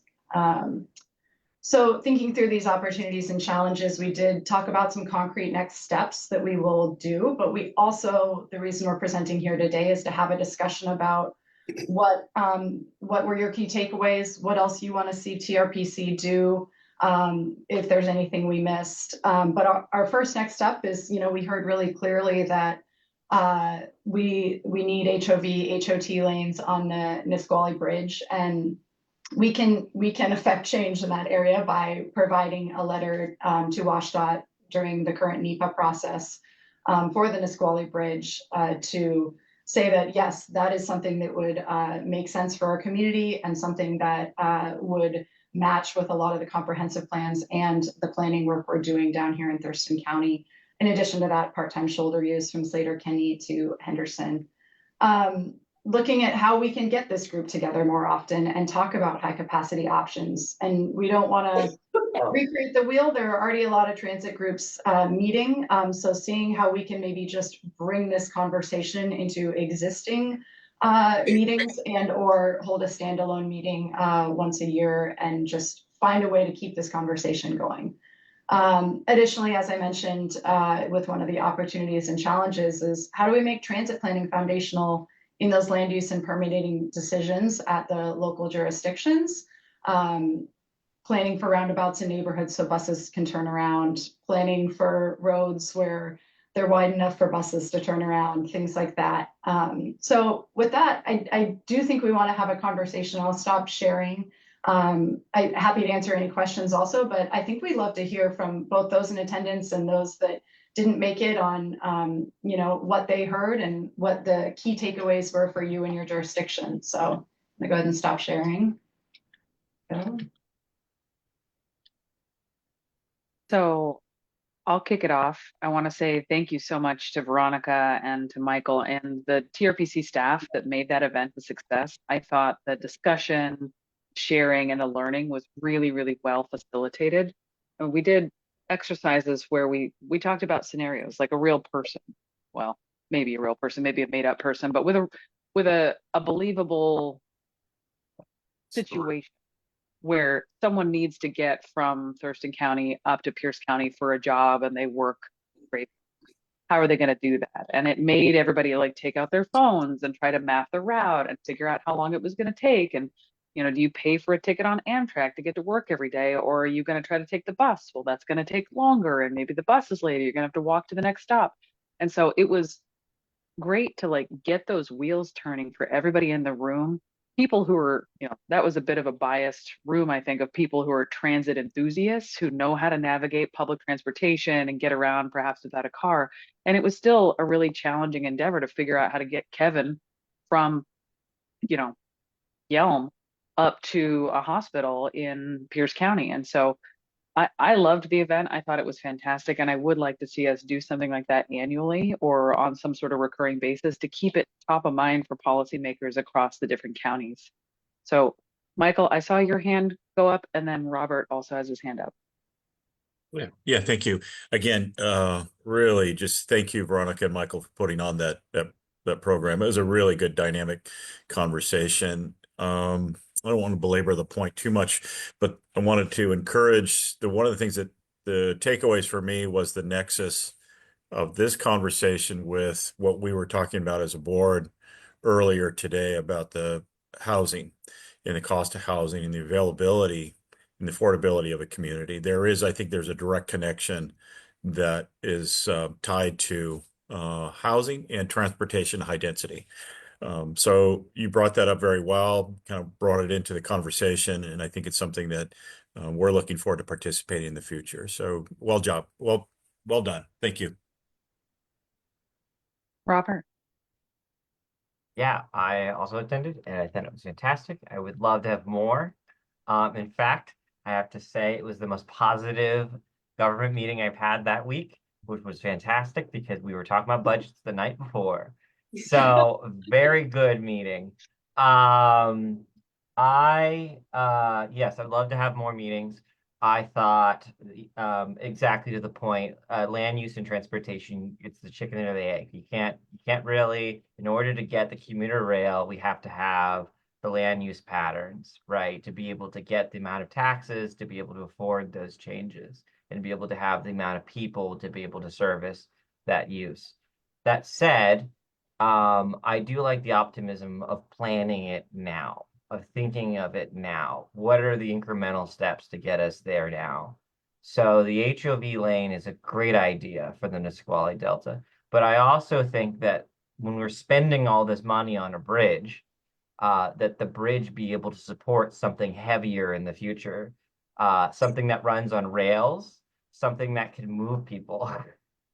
You get what I'm saying? I see what you're saying there. Yeah. So, to make the needed investments now as we get closer to it. The other part of it is, I think you alluded to it in your presentation, is the fact that I think it was in the 90s, if I don't remember when, but there was a vote for Sound Transit to not be a part of Thurston County, if I remember right. Is that correct? There was Sound Transit was chosen to not be a part of, but a few years ago, there was a House bill that in like 2015, where they tried to look at adding and allowing the Sounder to be a part of that area. And so I think having these conversations will allow us to line up those needs and reconsider the idea of having it and reconsider that need, because there are legislative barriers that need to be overcome too, not just population and density. So Yeah, quickly, Robert, on that. I don't recall Thurston being involved in being able to join Sound Transit. There was a vote on whether they would lose all their funding for Sound Transit, which was not a good time. Yeah. But I'll take a look into that and see if there was a bill that maybe I wasn't around for. That would be interesting to take another look at that. I have the bill. I can email. Oh yeah, you. send it. So Yeah. Yes, please do. Yeah, one thing that I also learned a little bit more about, and I see Debbie has her hand up, and then but in the meeting, one thing that I learned more about was the challenges that Pierce County has had with their own funding for public transportation, because I knew that like there's sort of a lack of connection sometimes between our public transportation and like DuPont, and that Pierce Transit doesn't serve DuPont, but I didn't understand why. And so hearing it from the transportation planning staff in the meeting that, well, we used to have that, and then we lost the funding for it because of a vote. Like there was an election or a vote on that policy, and we no longer have the tax revenue coming in to provide those services, so we can't afford it. I was like, okay, that you're speaking in language I can understand. That makes sense. And it's an opportunity perhaps in the future. But right now it is a service gap for Pierce County that affects us as well. Debbie and then Eileen.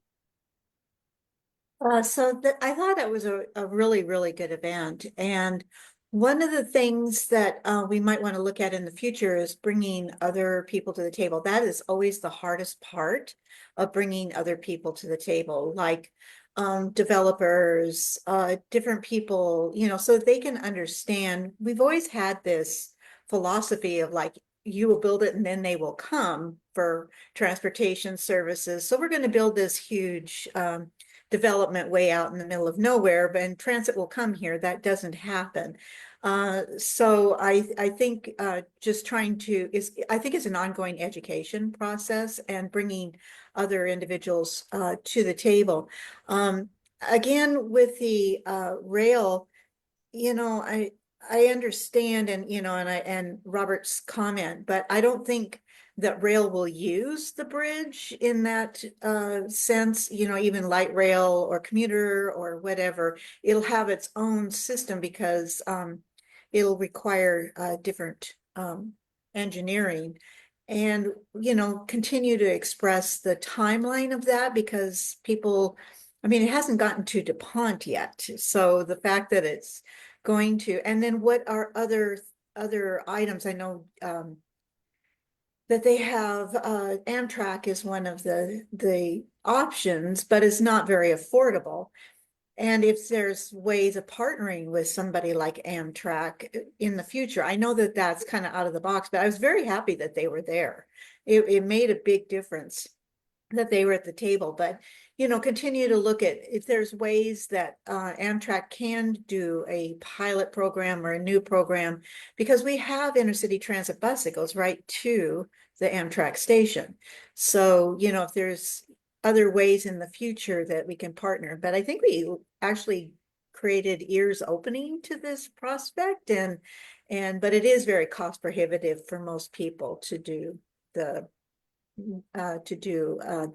as an option. So, but it was a great event. Thanks. Thanks, Debbie. Just one note that I know Rob would love for me to say is if you have developers that are considering developing in your community and they're having conversations with the city, I know transit loves to get in early and often and make those plans with the communities. So if you can get them in early, they love it.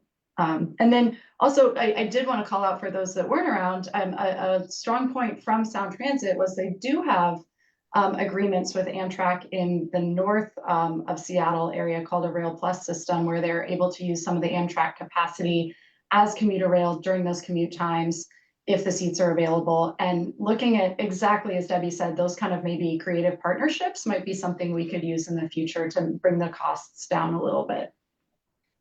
Also, one quick point on the bridge. WashDOT is planning, their preferred alternative is going to look at having the bridge forward compatible, is what they say, for rail. So in other words, designing it so that it could handle the weight of rail at some point in the future. So we could underscore that in our feedback to WashDOT as well. Eileen? Thank you, Robin.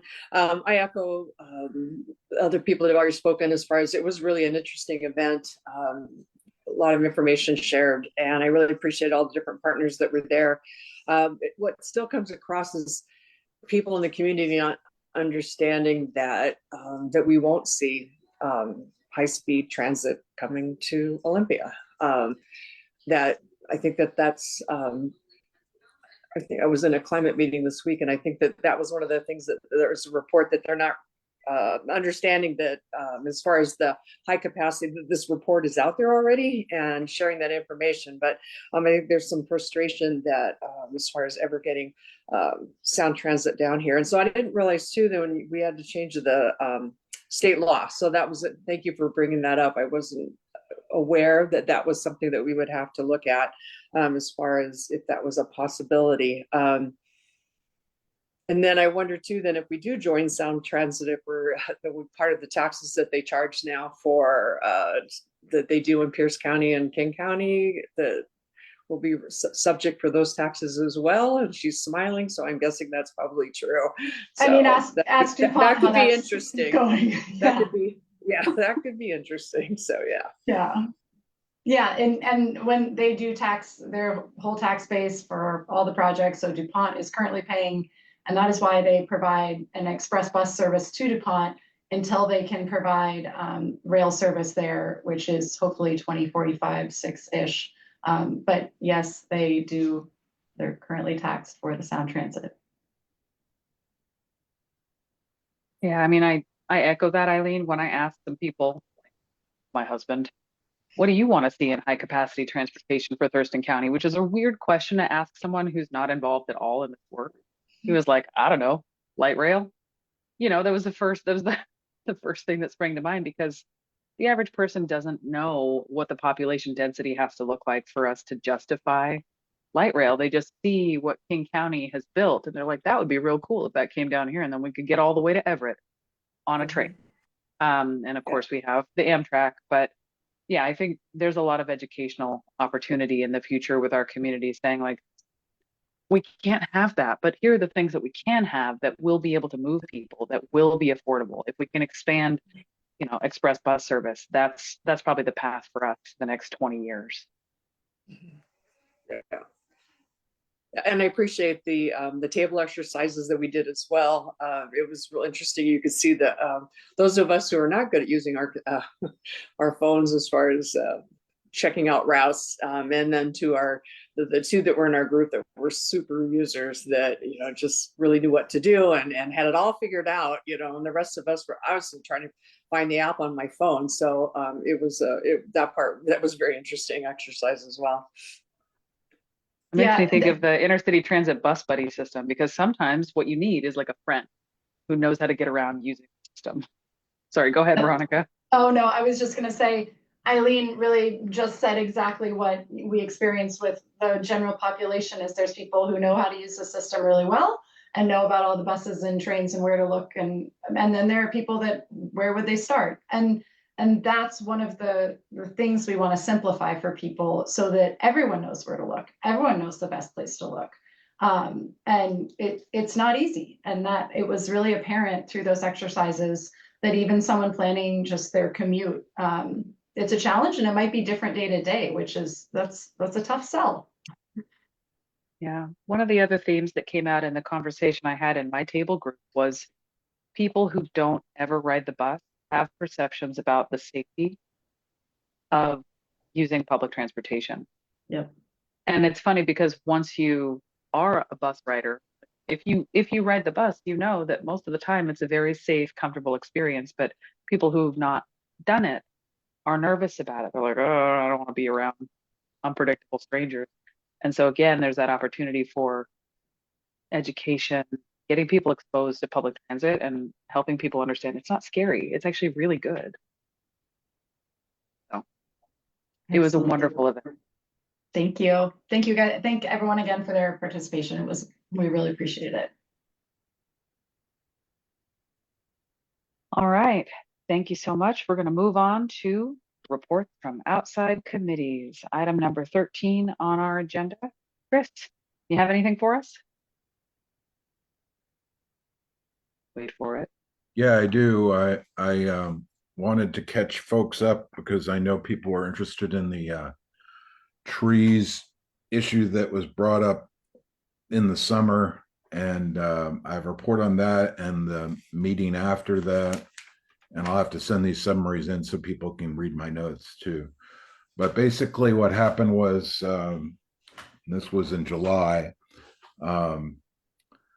they had open comment. Notably, somebody who was stormwater analyst spoke up about advocating for mature trees. In terms of what they talked about regarding open space, which is what the first part they covered, was on the population trends north of us.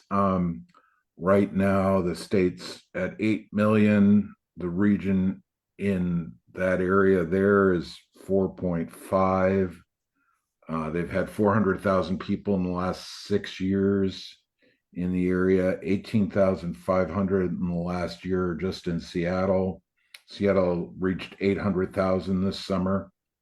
So that gives you an idea of how fast the region up there is growing. Let's see, we had Eric Harris speak from the Puget Sound Regional Council on open space trends.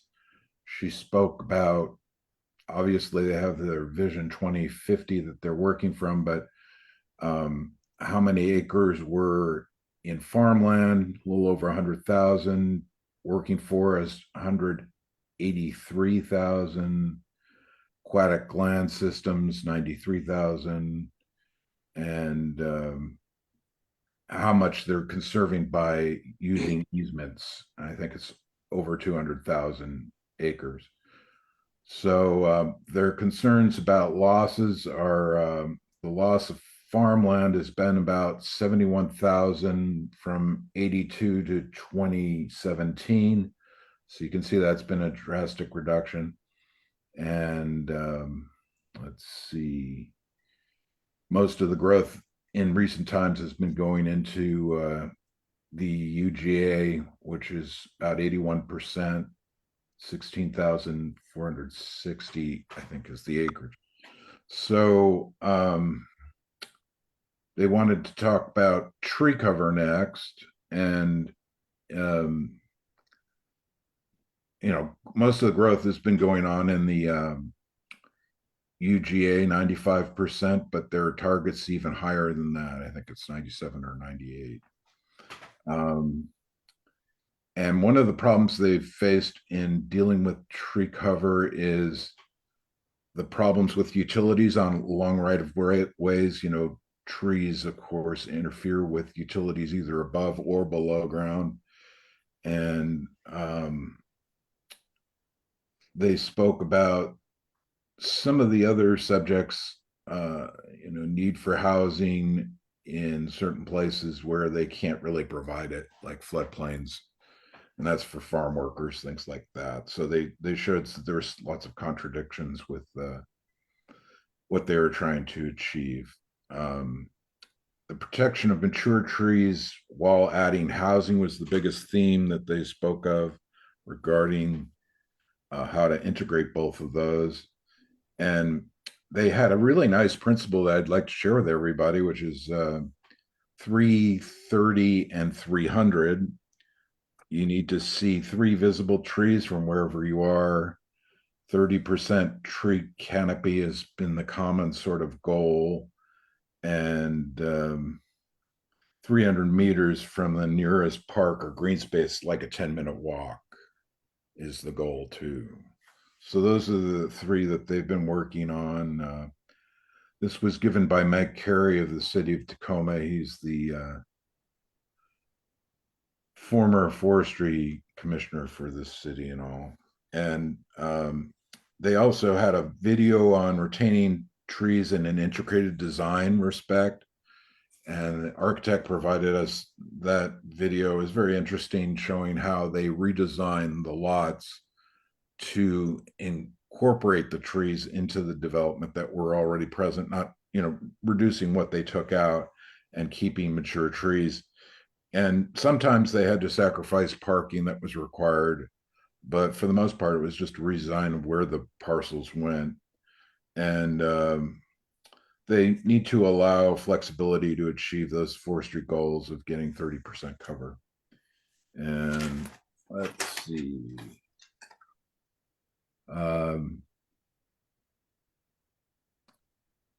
They also spoke about simplifying codes on landscaping, tree credit for development, you know, being flexible as to where and how you implement the trees. They could be on other parcels if you do credit systems. The key to maintaining them is important: tree health and preservation. And they integrate trees as a stormwater best management practice. We all know that trees provide coverage regarding heat and extreme events, but stormwater is also an important aspect of them, and how much they can affect the landscape and moderate temperatures, moderate air conditioning, all that. And let's see, they also had a person talk from the Tree Equity Collaborative, which is a DNR function, actually. They're working together with American Forests to plant trees. 1.3 million plantings in Washington in the past year, I guess. And 40 communities get funding for urban forestry, resilient trees.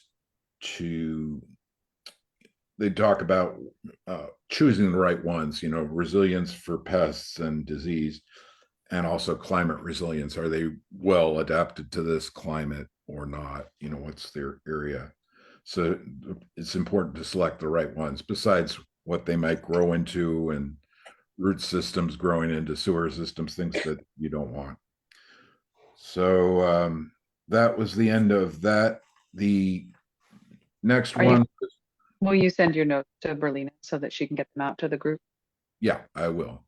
Okay. Thank you. All right. Thank you, Chris. Next up, we have the executive director's report. Yeah, a few things. So we are, you all approved our legislative priorities. I believe that was final at our last meeting. And so we are gearing up for legislative session. And so for those that have volunteered to be part of our contingent that helps meet with legislators and educate them on our priorities, be looking out for messages coming from Berlina Lucas to help set up those meetings, because we have to move quickly to try and get our 15 minutes with legislators. But I'll also say that's one thing that's already come out of the high capacity transportation visioning event is it can be a challenge for us to get meetings with folks like Representative Fye, who's the chair of the House Transportation Committee, because he's not in our district. But his staff reached out to us after that event and said that he'd like to meet and get an update on that. So that is really good news. So a lot of work coming up for the legislative session. So be looking out for that. You all have supported me being on the EDC board for the past handful of years, and the EDC had their retreat on Wednesday. And I just want to give a shout out to Michael and the EDC. It's impressive, all the work that they have going on and the energy around the kinds of things that we're talking about. How do we support the economy and economic development and do it in a way that we're growing like our communities have planned the growth? And so when we get through, I've told council we have a lot of things we have to do right now. We're kind of backed up with things we need to review and approve. But when we get a little more time for some discretion on our agendas, really want to bring an update from the EDC and also the work that Cheryl alluded to earlier today around Pack Mountain and our new coming economic development district for our area. Well, actually, I shouldn't even say coming. It's here, isn't it, Michael? We just are about to get up and going. So I just wanted to do a shout out there because it has been so helpful for me to be a part of that, to help make connections, because all of this, ultimately, transportation, land use, housing, it's also all part of economic development as well. A couple of things, just for knowledge, I'm facilitating a committee for City of Olympia and Olympia School District, looking at how the school district is going to invest $2 million from its tech and safety levy to improve school walk routes. And so over the next couple of months, we're going to be meeting with a committee to help identify where to put those funds to get the best use out of that.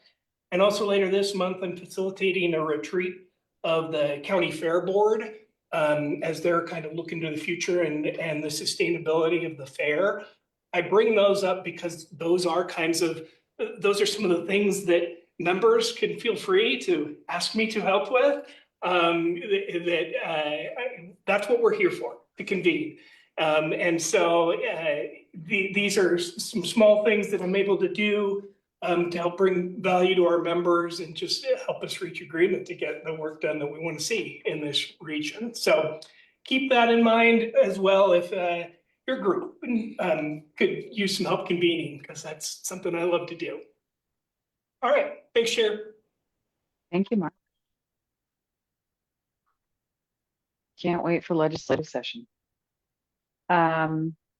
We've reached the part of our agenda that is the member check-in. So do folks have things that they're excited to bring back to their jurisdictions or committees, or things you want to share with this group? I see Hillary. Go ahead.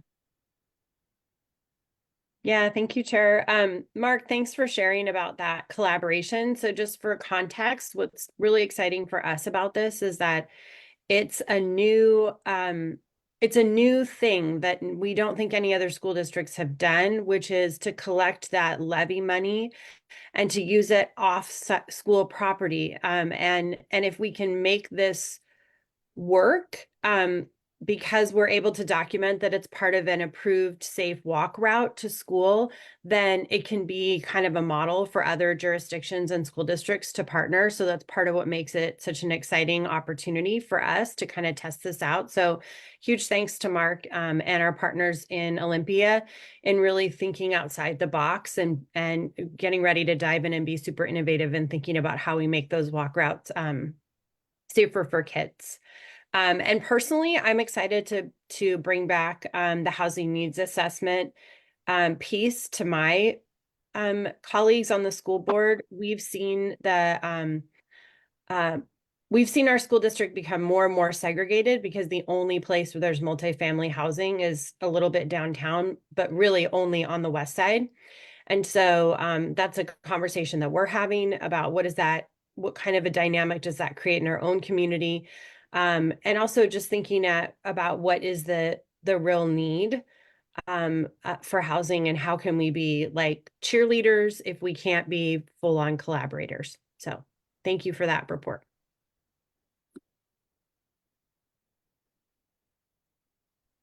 Other folks? Any community events or exciting opportunities coming up in the next month? Michael.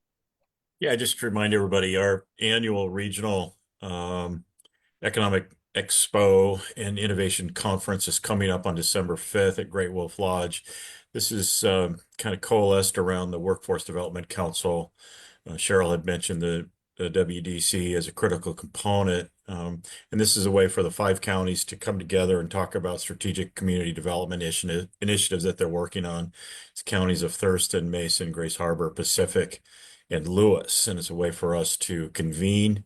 We create a variety of just different agenda items, breakout sessions, and conversations to really talk about a regional strategy about community and economic developments. December 5th, it's at Great Wolf Lodge. You can certainly register at our website at thurstonedc.com, or if you want to just call me or send me a note, I'll get you registered. But I'd love to have you there and participate as well. So thank you. I heard good things about the Future of Work Summit as well. How'd that go? That was fantastic.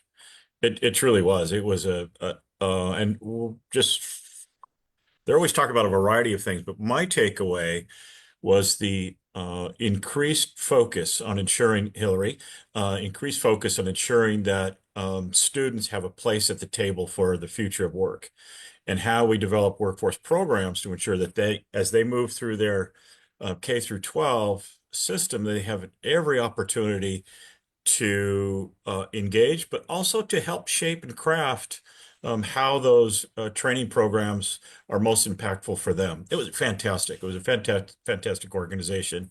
Excuse me, fantastic grouping and discussions about workforce. But yeah, that's my takeaway from that, was the youth. So thank you.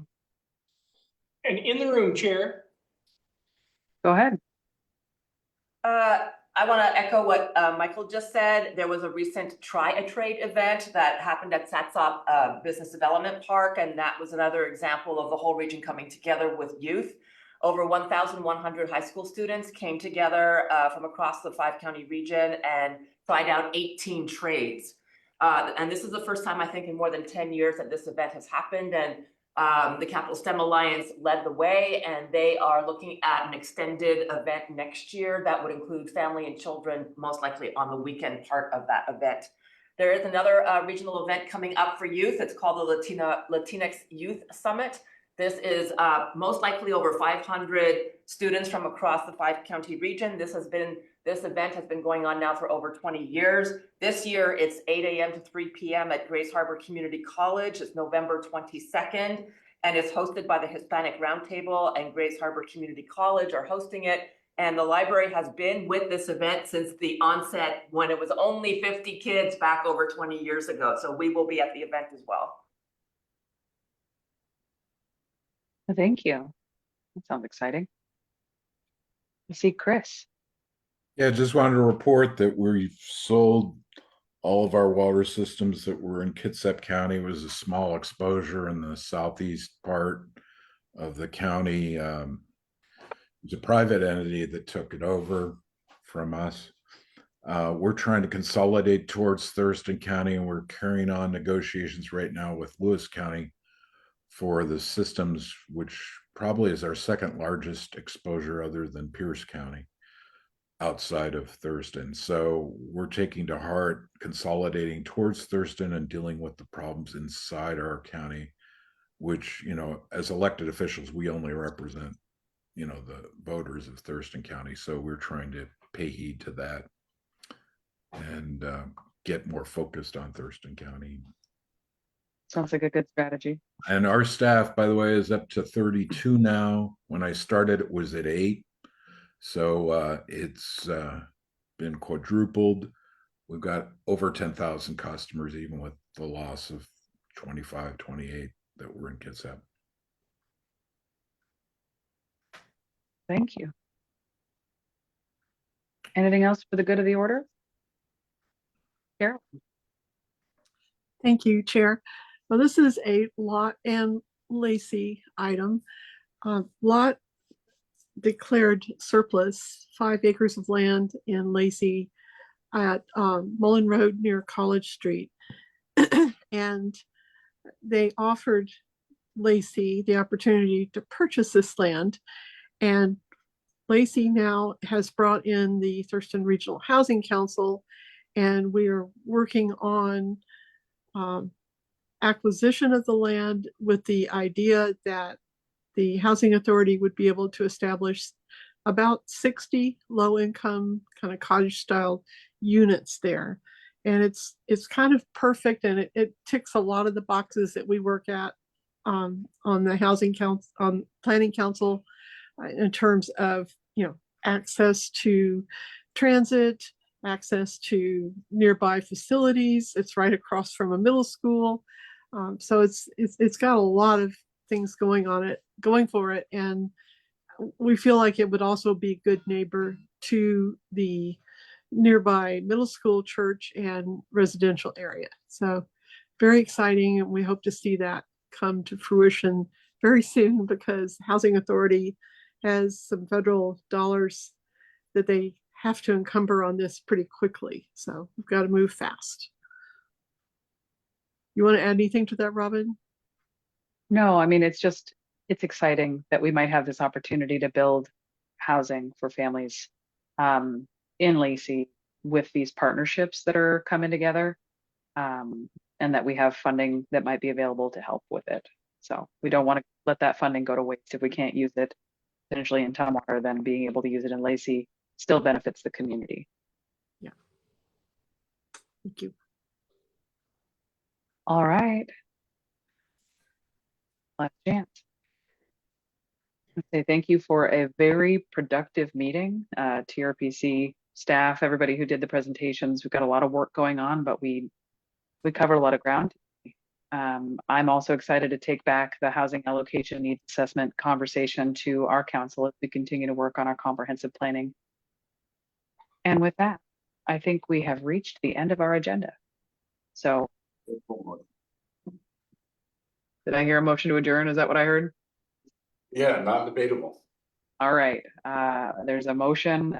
All those in favor of adjournment, please say aye. Aye. Aye. Aye. Right. Thanks for a Aye. great meeting, folks. We will see you in December, perhaps wearing a Santa costume. Great solved.